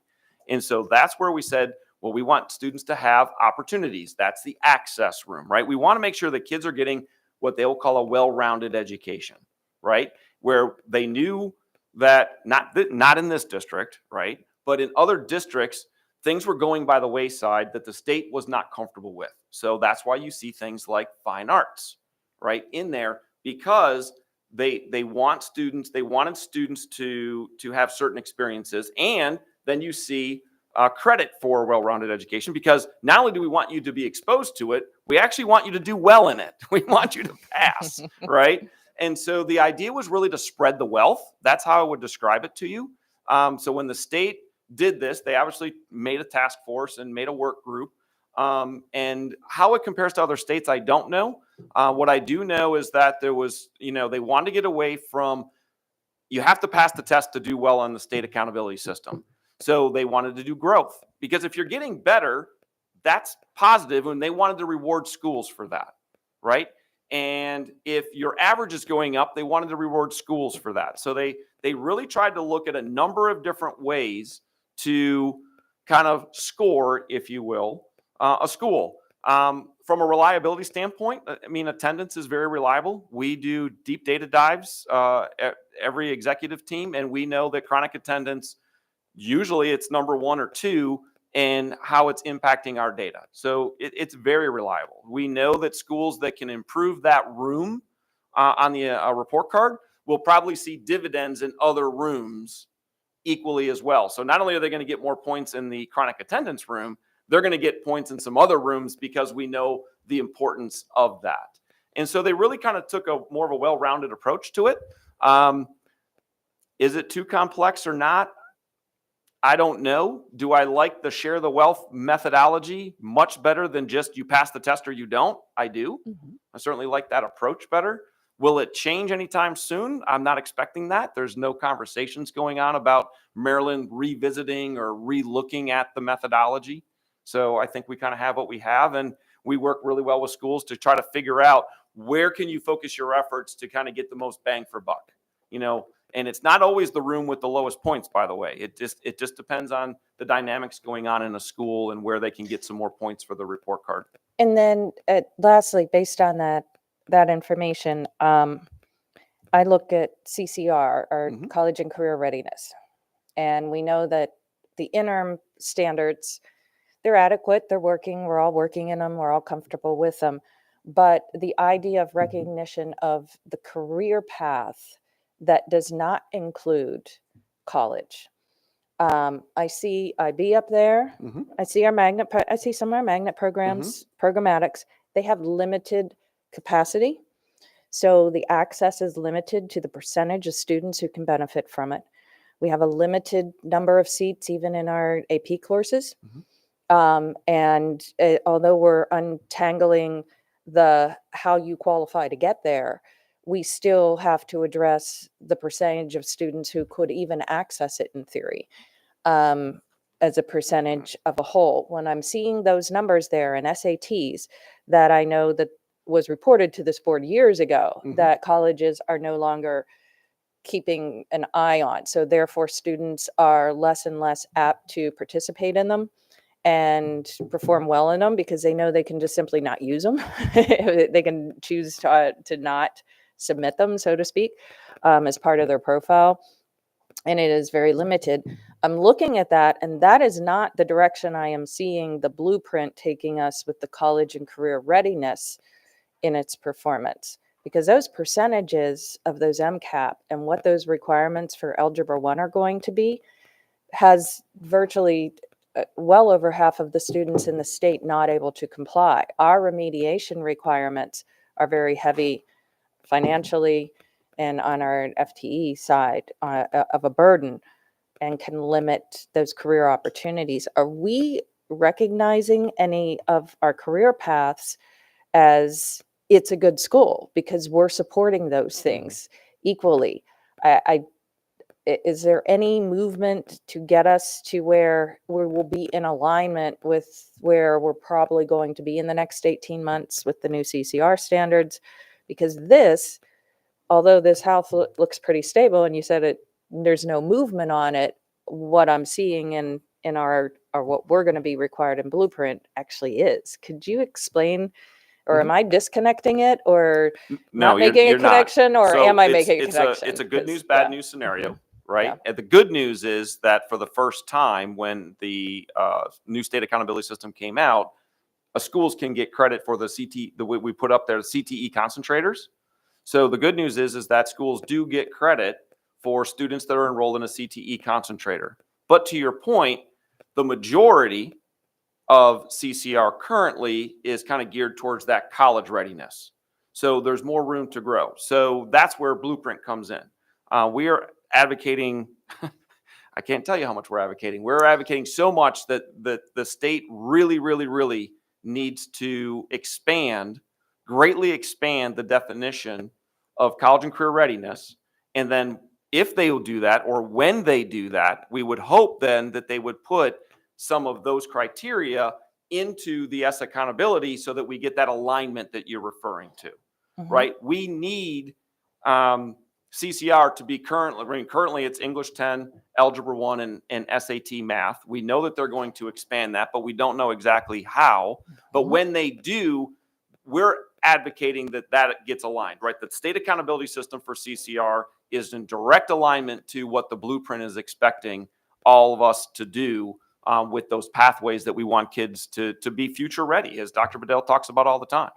Well, as one of those testifiers over the last several There you go. weeks and the Friday before the holiday break, Mhm. sitting in the morning meeting with AI, listening in on those meetings with AIB, I completely. But the good news is I think we're all echoing it. I've heard every single partner. Yep. Extra shout out to Kirk in workforce development, for example. He so well represented us, as did Dr. Bedell and many others. And every single one of us is playing a key role there. But it's helpful for me to put my district in perspective to where we are, what direction we're taking, and then what these numbers mean to us in the here and now, so that we're not trying to put Band-Aids on when we know that we need to push forward a little bit more strategically. I think we could all probably geek out up here on the data and everything, with all of us being oriented. So I will table the rest of it for the for the next opportunity. But thank you very much. It's very helpful, and I know you guys are working so hard. And I look forward to a day when we do get data that is something that we can use to improve the students in the here and now, not Getting 2 better. years later Yep. after their window to really learn and understand reading has come and gone, for example. So thank you very much. Thank you. Ms. Ellis. Thank you. I'm going to touch on a bit of what Ms. Corkadell was talking about and asking about. So data is obviously very important. And I know you guys are passionate about it. I've always been very vocal about being concerned about just how focused we are on data, because I'm concerned, as many parents have expressed, and it was one of the number one issues when I was on the campaign trail, about how it impacts the experience in the classroom. And so particularly when we're talking about testing, and trying to make those numbers in each of those rooms what we want them to be, how does that actually impact the experience for the student, right? So the absenteeism rate could potentially be greatly impacted by enhancing the meaningfulness of that time spent in the classroom, and the overall physical and mental well-being of a student, so that they're prepared to come to school. So there are a lot of factors.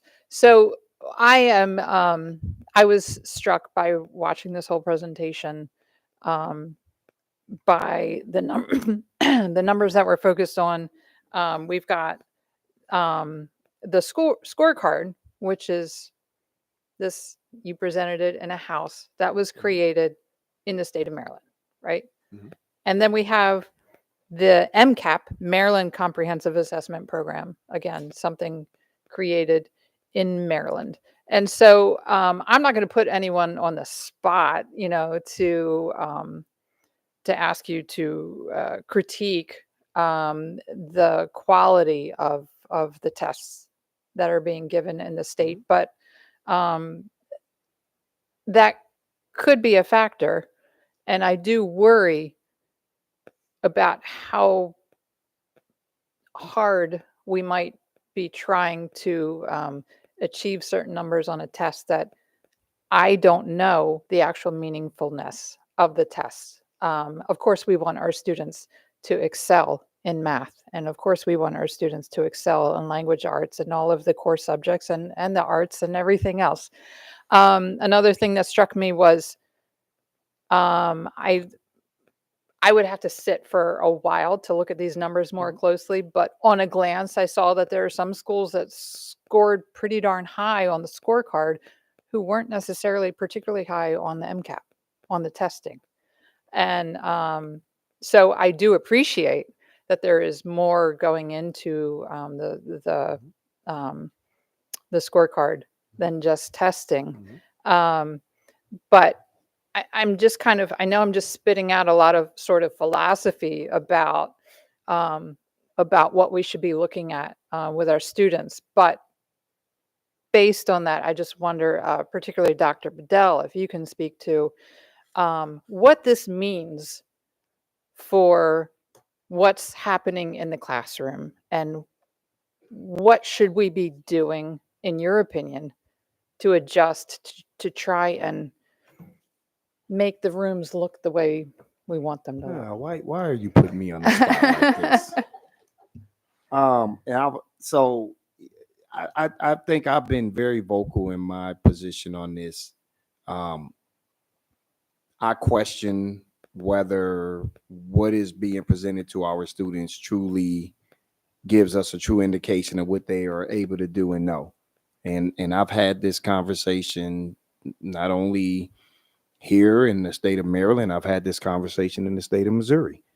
I've seen data, just like you look at some of the percentages of the number of students who are able to pass the math assessment in this state. People will lose their mind over those scores that the highest school district, I think, scored 28% or something. The average across the state is 23%. I really legitimately find it hard to believe that 77% of our kids can't do math. I know that we have a far more percentage of kids than what those high school scores show that leave our high schools and go on to college, and they do very well, right? And so I think part of it is to what Jason Dykstra said earlier, when there's not necessarily skin in the game, I'm not certain that we're getting a true depiction of where our kids are. And I've said this to you all as a school board last year. I believe we have a responsibility to work with our community to truly look at what experiences we want our kids to have. What do we all believe 100% our kids should be able to know and do upon graduating out of Anne Arundel County? And because I'll look at the math scores, but then when you go and you look at math SAT scores, there is no link, right? You could see more kids doing much better on the SAT math than what's happening on the state scores, because they understand there's more implications to it. And so that, I think, is for us to really sit back as a team and to figure out, what experiences do we want our kids to have? And I think we'll talk a lot about that in the profile of a student that we build out in the strategic plan. Students are telling us what it is that they believe that we should have them prepared to do when they graduate. And I do think that it is a matter of probably looking more at some of the norm reference performance to truly see how our kids are performing on some of these more standardized assessments like SAT, AP, IB, ASVAB, whatever those other indicators are, that I think could give us a bigger picture of where our kids are and not just be confined to the criterion reference aspect of the MCAP. Now, with that being said, we have to perform on MCAP, right, because that's how our school district gets its accountability ratings, right? And so it's just one of those things that we have to continue to work on, figuring out how we grow and work on that. But I think there are far many other ways that we can look at how our kids are performing. And Anne Arundel County has a high percentage of students who move on and they're going into career and college readiness opportunities. But a lot of our kids also go into a 2 or 4 year college and university that I'm not certain those universities are taking those scores into account when you look at 20-something% of kids passing a math state assessment.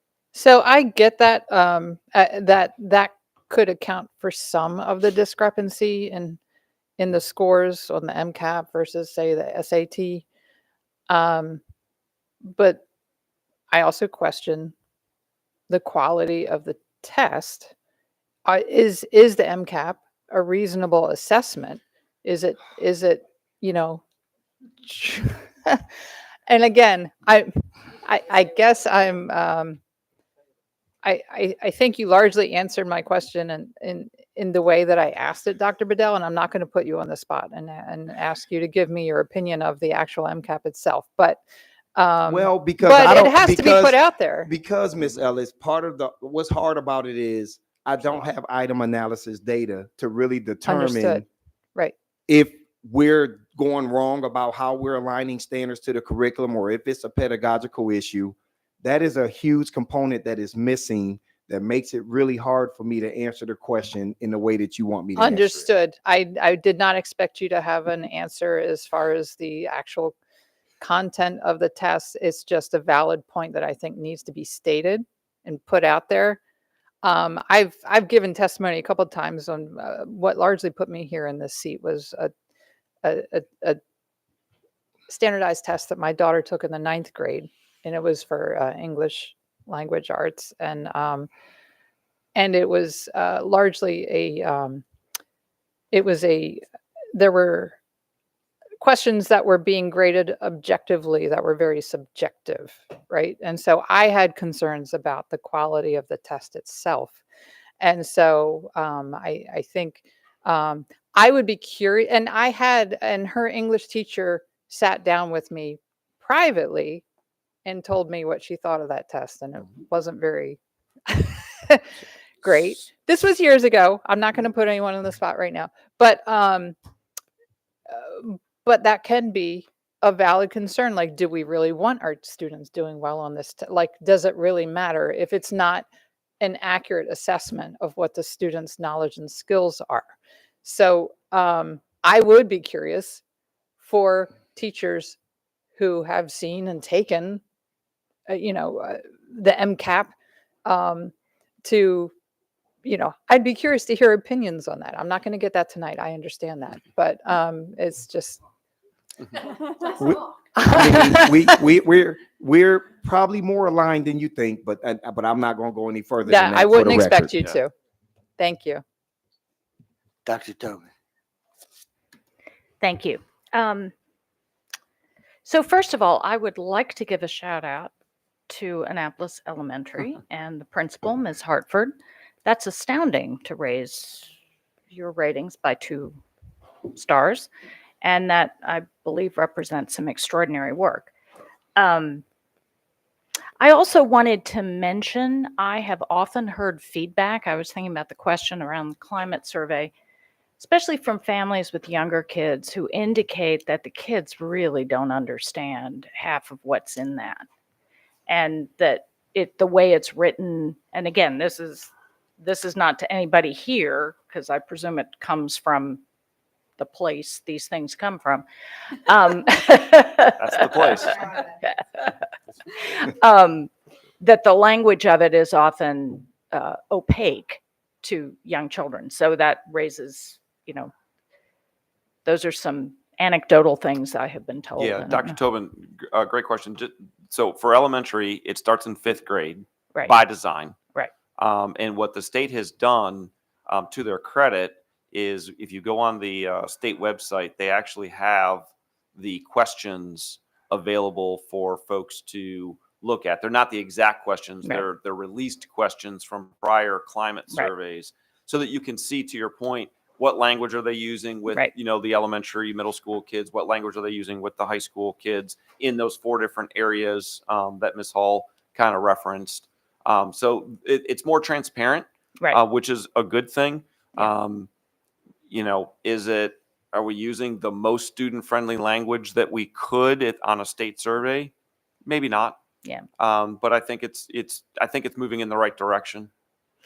And that's really why I raise it. I hope there's an awareness of that as these things evolve. They always do. I do think as we get into the question of what is a valid way to assess what our students actually understand, what they've absorbed, these are some deeper questions that also go to things like grading, quite frankly. And I think these are,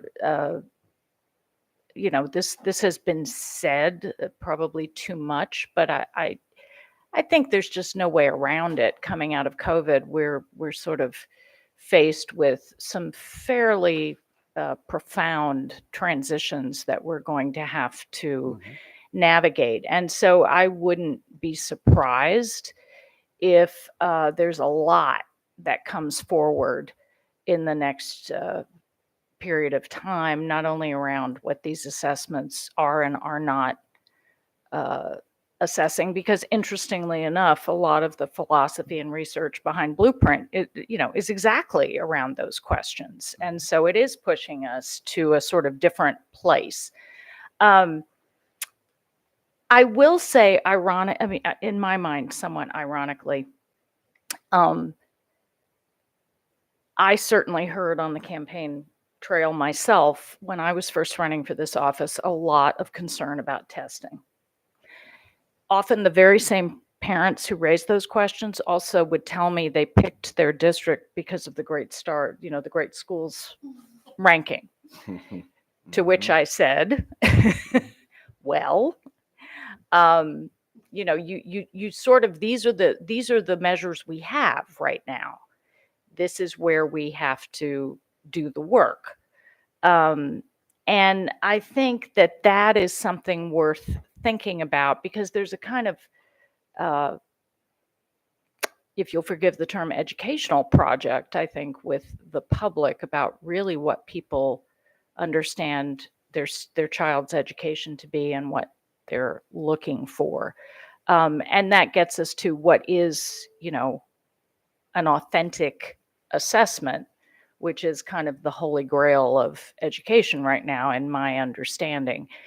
So I hope we keep moving in that direction. Finally, one question, a couple of quick questions. First of all, the high school math, what are the thoughts on what prompted that move? I mean, the fact that we saw that number go up the way it did, other than, I guess, the same kids. I mean, I don't know how that worked, but Yeah, no, I mean, certainly we're excited to see that. We're still unpacking that a little bit with the principals. We've had some folks, playing around with who takes the test when, whether Right. it's a 9th grade test or a 10th grade test. Again, the overall pass rates aren't great. I mean, Right. we're thrilled being second in the state, but they're not where, to Dr. Bedell's point, they're not kind of where we want them to Right. be. And so it's actually, Dr. Tobin, if we look back, they're actually more in line, with more pre-COVID. Okay. And so, between now, they're not required for grad. There's just been so many changes. Right. It's a little hard to predict as to what we saw. But, again, it certainly comes down to school improvement plans, and just being focused on, hey, we can do better than this. Right.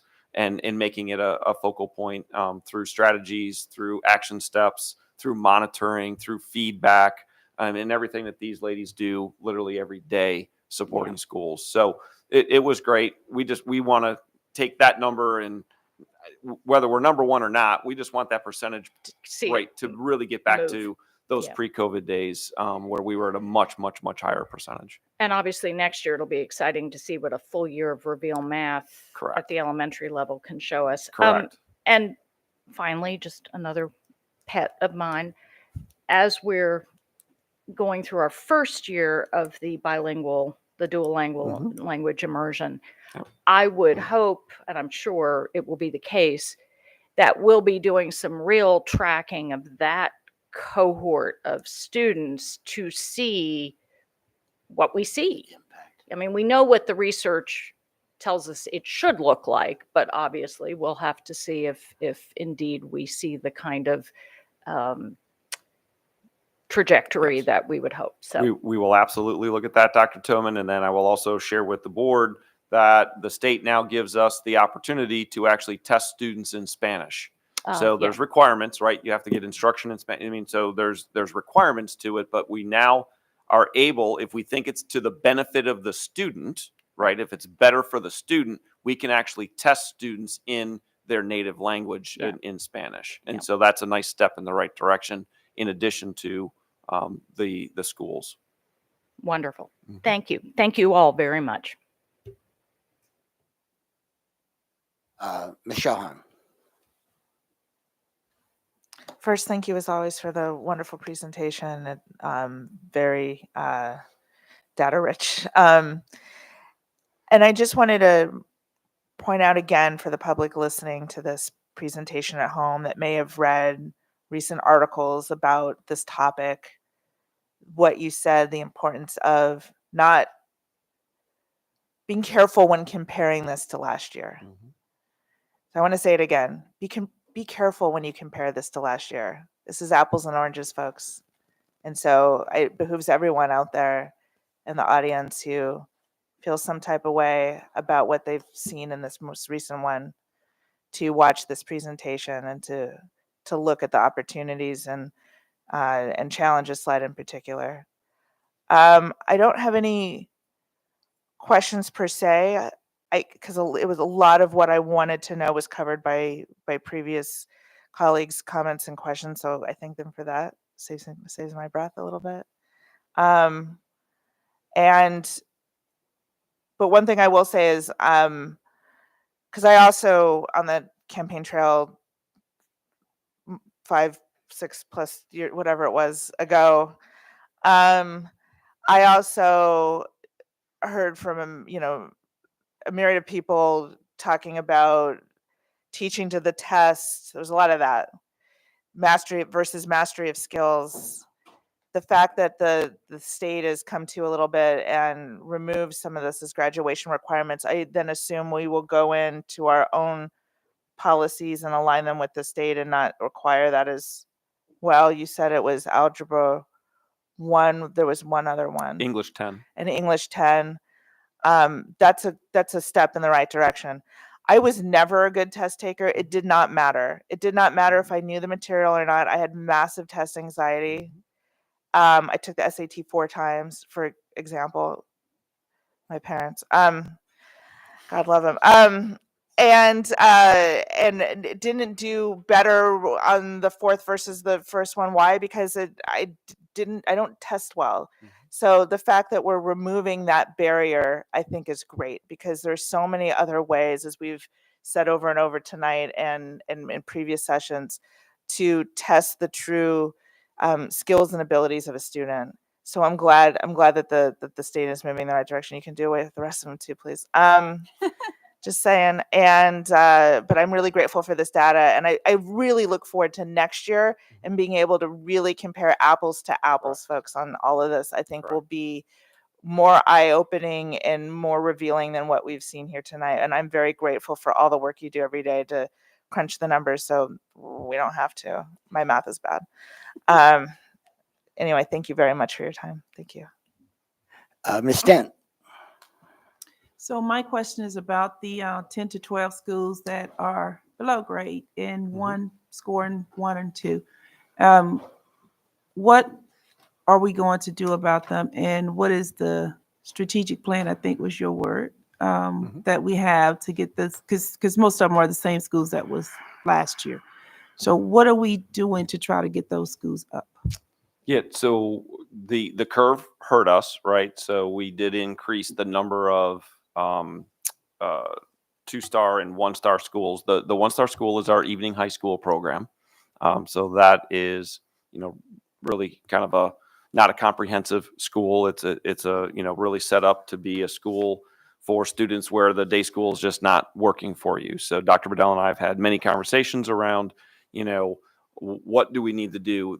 What really hurts evening high school is we have a lot of students that transfer there after not experiencing success in a comprehensive day school. And what really hurts them is those students don't graduate on time. They graduate, but they don't graduate on time. Well, if you don't graduate on time, you don't get points on the report card. So that's our 1-star school. The 2-star schools really, it really came down to the curve, Ms. Dent, to be very honest with you. When the state calculated growth the regular way, when we went back to the same chronic attendance rates, those schools that ended up being 2-star schools, that's where they need to focus their areas. So they're a priority. This team knows that if any of those, I think it's 12, yes, it's 12 schools. If any of those 12 schools need us, we're there. They get priority.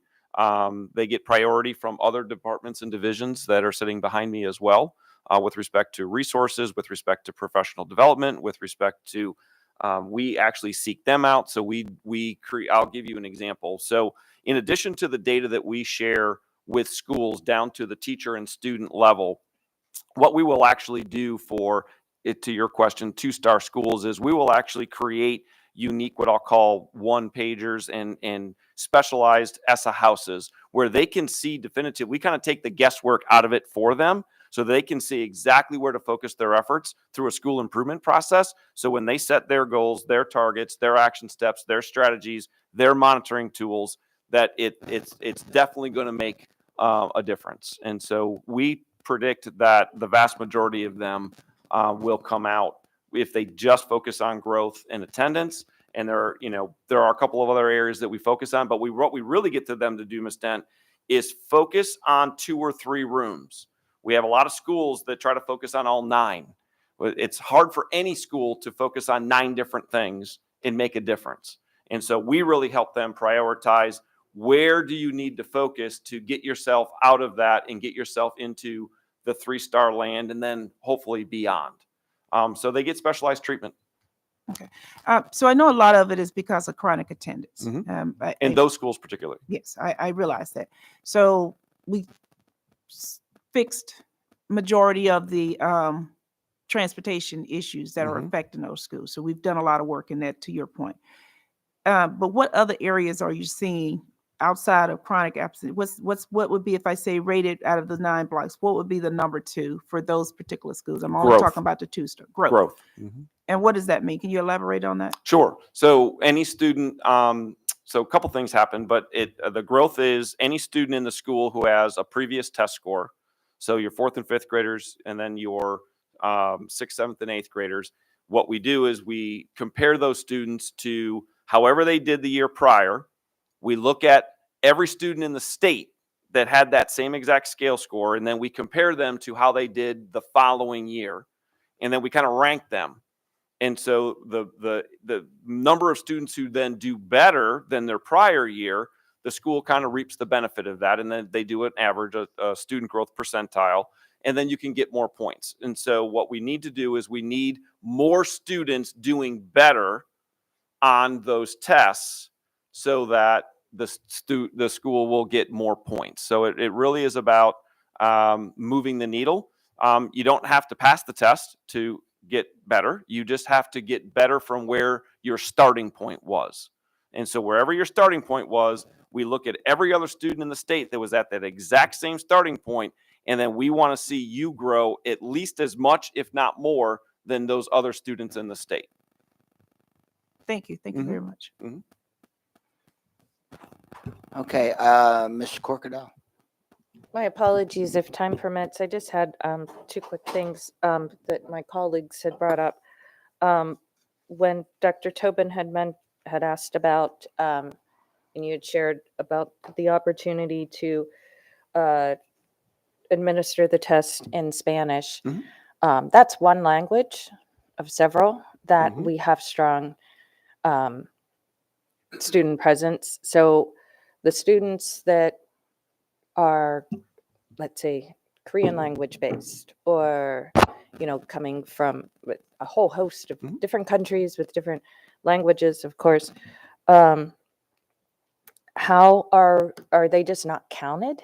Is that my understanding? So they wouldn't They take the test in English.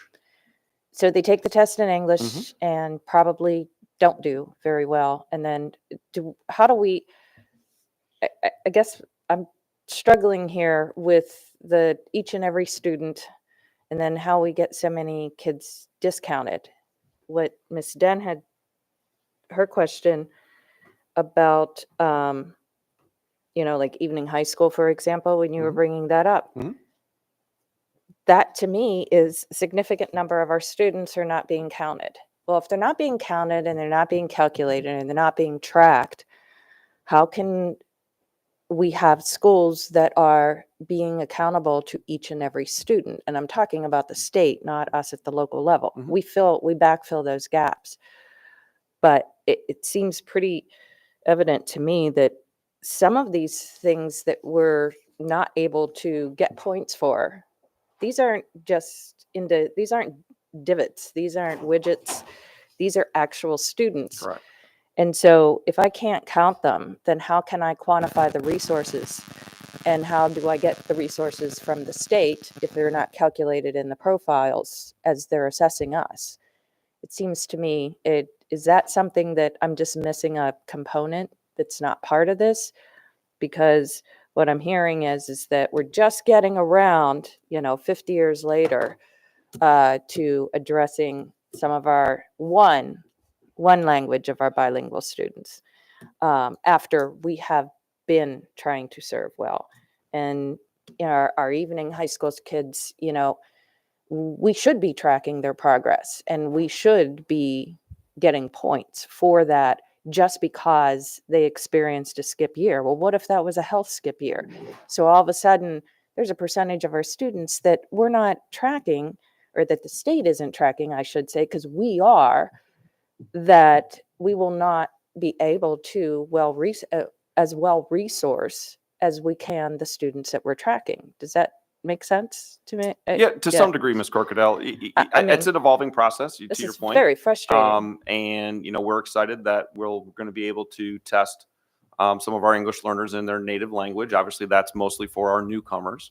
There are waiver processes, but, I would certainly hope and expect that we get to a point no different than what we just released with our website being available in, however many languages, right? That there's going to be, I hope that that's where we're kind of moving towards, is we can put materials and resources and tests in a language that will help our English learners, regardless of their language, right? On the spot. And that technology, that the fact that we do online tests, that we're going to get to a point, and we're on that journey, that's where we're going to go, right? Because we do test all students. There is a waiver process for newcomers. So we certainly recognize that students who are brand new to the country, it's probably not in their best interest to take the test. So besides the language proficiency assessment, they don't have to take some of the other tests. And we're moving towards, testing some of our students in Spanish that we think would be in their best interest. We don't make them do that. It's a conscious choice that the teacher will make with the families. And I hope that we'll continue to expand that, to your point, right? And include other languages moving forward. We have online testing platforms, so there should be the technology to translate that if we need to, if that's in the best interest of students. And hopefully that's the journey that we're on. Well, hopefully the state and the federal government will take a page book out of Anne Arundel, because once again, we're leading and having to fill gaps at our expense and cost, because honestly, there is absolutely no technological reason or otherwise outside of the will of the state wanting to flesh this through. And I don't mean to be disrespectful to our partners. We've come a long way. You're absolutely correct. But when I look at how do we improve, and I look at, where we're looking at, and just like Ms. Denham pointed out, I just see if the student is not, like, how do we measure that kid's genuine success?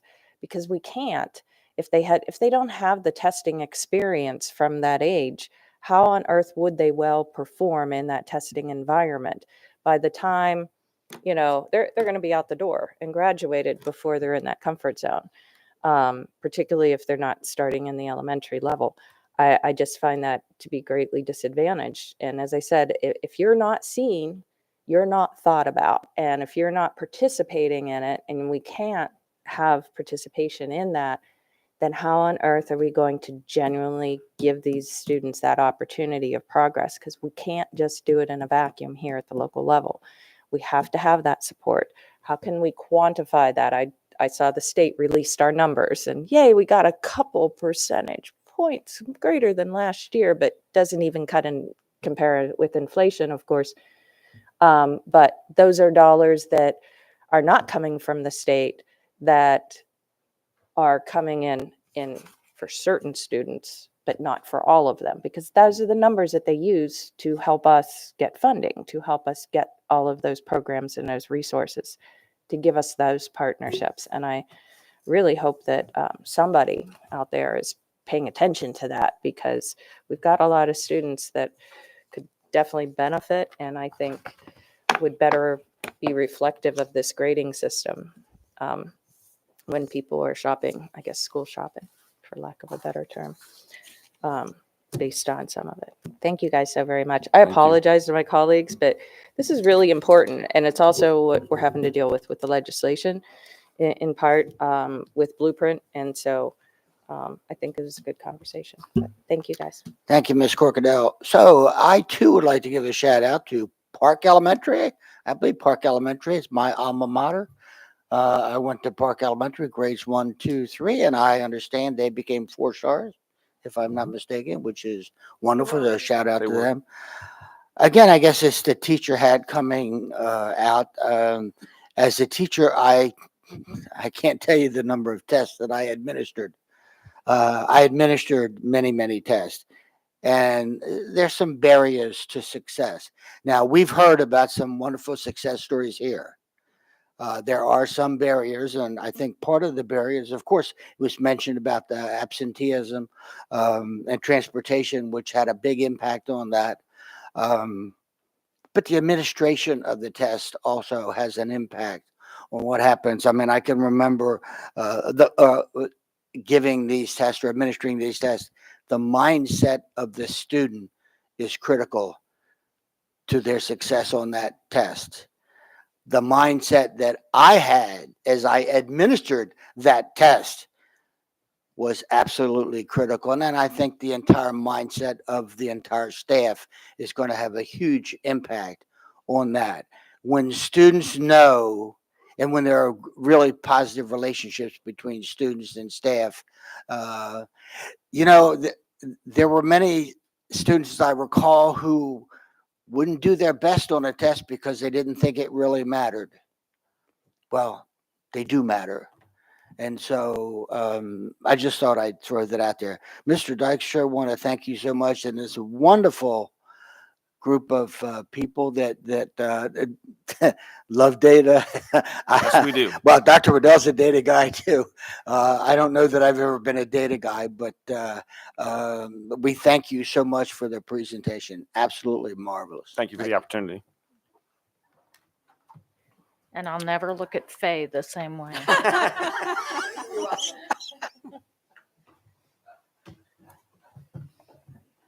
Okay, we're going to move on to some of our consent items, items 6.01, 6.04. Do I hear a motion to bundle? Yes, you do. Move to bundle, please. I hear Second. the motion to bundle. A second. Okay, do we have consensus for that? We have consensus for that. Okay, do we have a motion?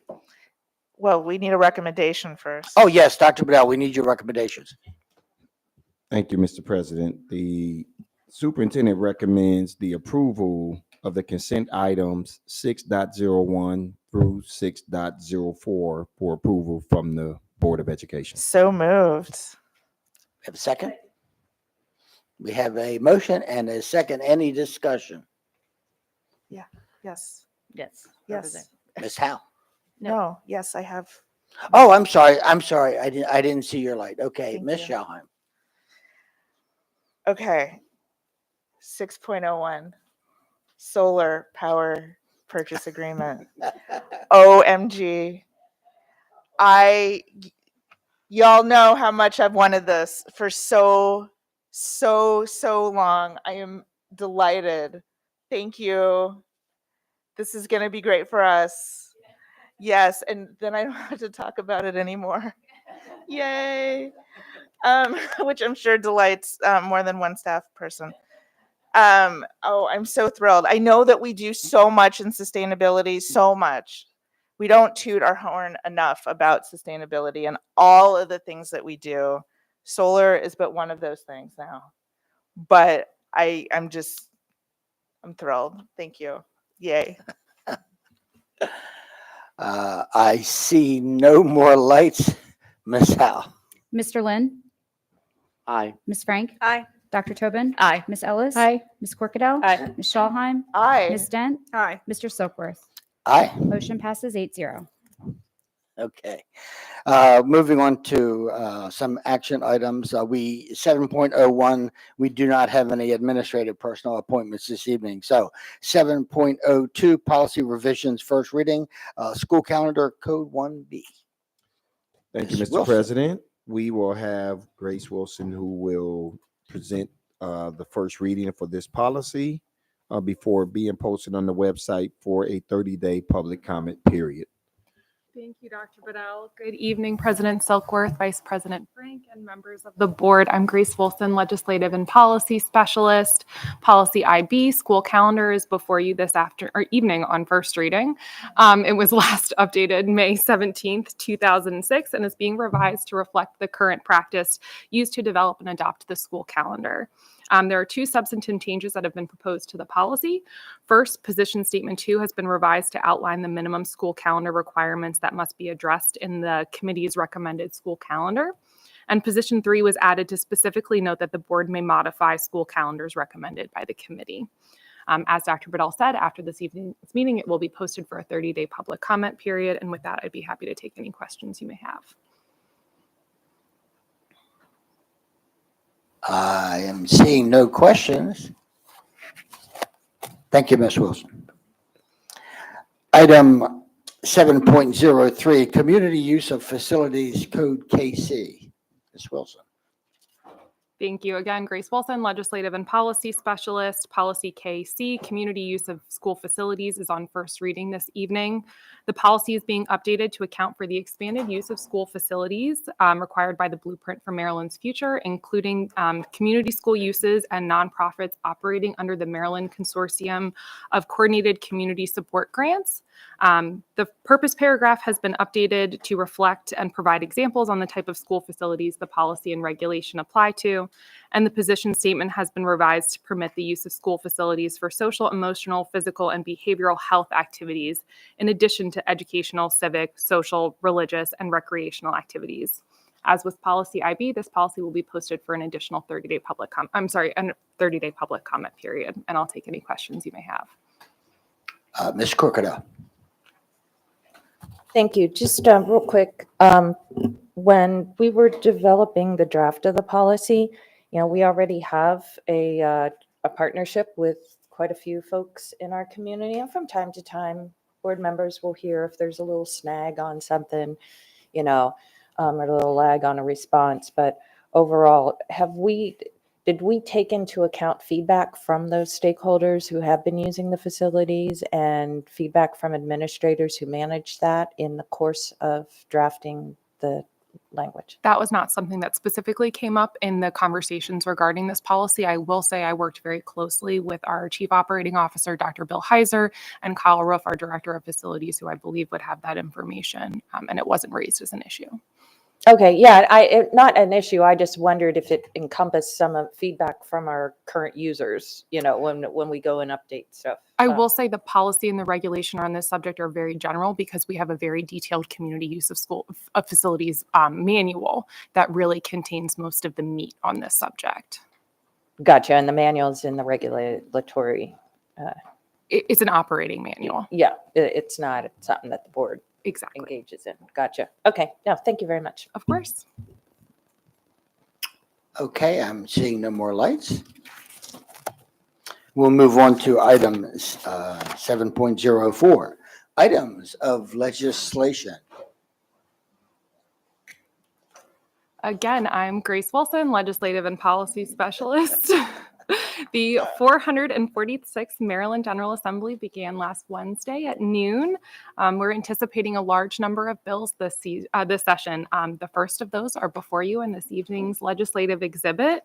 As a reminder, there are 3 sections in the exhibit. Bills in the first section require a board vote as they do not align with your legislative program. Bills in the second section are for your information only. These are bills which I am tracking, but which I do not recommend AACPS adopts a position. And bills in the third section align with the positions in the board's legislative program. And with that, I will be happy to take any questions about the legislation or my proposed positions. Again, I'm seeing no lights. Thank you all so much. Thank you. Item 7.05, North County High School deed of easement. Thank you, Mr. President. The superintendent recommends approval of the North County High School deed of easement. So moved. We have a motion and a second. Do we have any discussion? I see no lights. Ms. Howe? Mr. Lynn? Aye. Ms. Frank? Aye. Dr. Tobin? Aye. Ms. Ellis? Aye. Ms. Corkadell? Aye. Ms. Schallheim? Aye. Ms. Dent? Aye. Mr. Silkworth? Aye. Motion passes 8-0. Okay, item 7.06, Northeast High School, BG&E right-of-way agreement. Mr. President, the superintendent recommends approval of the Northeast High School BGE right-of-way agreement. So moved. Second. Okay, so we have a motion, we have a second. Ms. Frank? Yes, just very briefly, I do have a question on the crosswalk that is right out in front of the school. I looked at the schematics for this particular project. I know that there was recently an issue, and I believe it was this school, where there was some work done at the front of the school by another agency. The crosswalk was removed, and we had to put a temporary crosswalk in. Is that this project, or is this project going to have a similar issue, or is this not going to affect that at all? It shouldn't affect, for the record, Kyle Ruff, Director of Facilities, it should not affect this project. Great, thank you so much. All right. Thank you, Kyle. Sorry, that could have been an email. I apologize.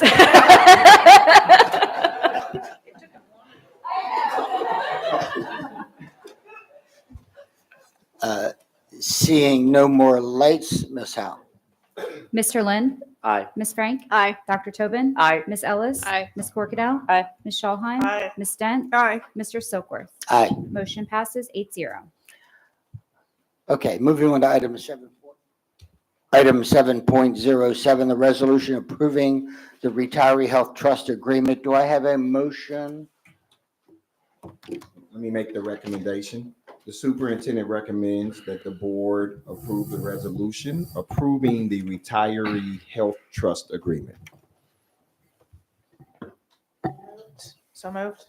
Second. Okay, do we have any, I see no lights. Just wanted to thank you, President Silkworth. Just wanted to give a brief overview of what this is. Okay. For the record, Matt Stansky, Chief Financial Officer. Obviously, this board's well aware of the robust funding we got in fiscal year 24 from the county. One of the things that probably fell below the radar a little bit was the county invited us to be a part of their other post-employment benefit trust fund. They set up a trust fund 15 or so years ago that included the community college and the library and the county. And it was really a fund set up to pay for future retiree benefits per government accounting standards rules, GASB 75, which essentially says that, to put it simply, if an entity were to go out of business, you should have enough money to pay what you've promised your employees as far as retiree health care. Our current liability on that front is $1.1 billion with a B. And we have currently contributed $0 to that long-term liability. So what we do is we do a pay as you go, right? So if the bills come in, we pay it. But that liability has been sitting on our books for a long time now, and we have yet to make any contribution. And that's, quite frankly, due to other competing priorities in the district. But with the county trust, they were able to set aside $19 million for us to pay down that, begin to pay down that effort. It's one of their in-kind contributions, so it's not related to maintenance of effort. So it's similar to the SROs, the school nurses. So they'll be making these contributions in kind, so not subject to the maintenance of effort provision. But over time, what is supposed to happen is there will be enough money built up that the return on investments of that funding will end up paying for future retiree healthcare benefits. So long after this board is gone, and probably I'm gone as well, future boards and future CFOs will thank all of us one day for agreeing to this agreeing to this this endeavor because it will be saving the district and the county millions of dollars. But obviously, with a $1.1 billion number, that's going to take a while to pay down. But so in the meantime, so this resolution authorizes us to be included in that trust. And with that, Mr. President, happy to answer any questions you might have. Ms. Shalham. Okay. What's the current yearly rate? Like, when will we have entered enough money? So we would, ever? so what will happen is an actuary will conduct a study Okay. to determine what they call the annual required contribution is. And then over time, once the county makes those annual payments, it'll probably, my best guess would be a 15 to 20 year window, possibly longer. They would then have enough resources in the accounts to make the payments without having to use pay-go funds, which is currently how we pay for our retiree benefits. Excellent. Thank you. Yep. Okay, seeing no more lights, Ms. Howe. Mr. Lynn? Aye. Ms. Frank? Aye. Dr. Tobin? Aye. Ms. Ellis? Aye. Ms. Corkadell? Aye. Ms. Shawheim? Aye. Ms. Stent? Aye. And Mr. Silkworth? Aye. Motion passes 8-0. Okay, item 7. Sorry, I just had to ask. We're not going out of business anytime soon, are we? Are you asking me or Ms. No, I think she's looking at me, not under my watch. No, the answer to that is no. Okay. But to all jokes aside, this rule stemmed from a private sector businesses going out of business and then being unable to pay for benefits that they promised their employees. And so usually starts in the private sector, ends up in the public sector.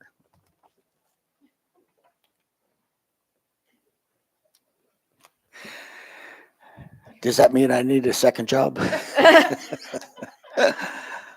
Okay, we're moving on to item 7.08, 2023-24 board meetings, hearings, and workshop dates. Ms. Frank. I move that the board revise its revised 2023-2024 calendar of meetings, hearings, and workshops to reflect a meeting time of 10 a.m. instead of noon on May 15th, 2024. Second. Okay, we have a motion and a second. Any discussion?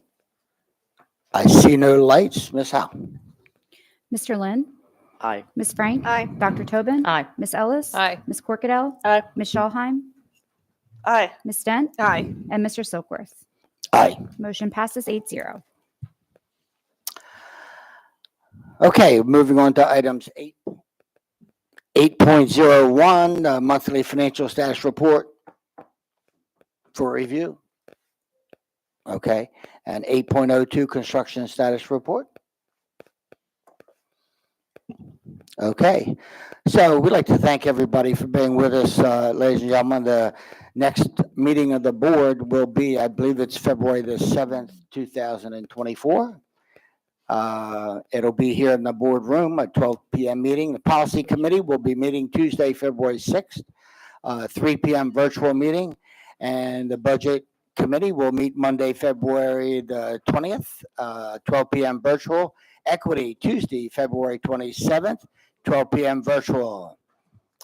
We'd like to thank everybody for being with us this evening. I think we do have a workshop, a budget workshop tomorrow evening here at the board.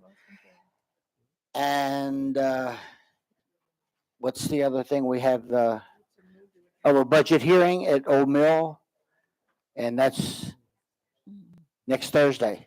Okay, it's Old Mill, 6 p.m. Thank you so much, ladies and gentlemen. Please, those of you that have to be out there and drive safely. Board members here, stay safe. And once again, thank you so much for making me an eagle with this wonderful piece of art. I Move to appreciate that. adjourn. Second. We have a motion to adjourn. And do we have consensus? Excellent. Good night, everyone.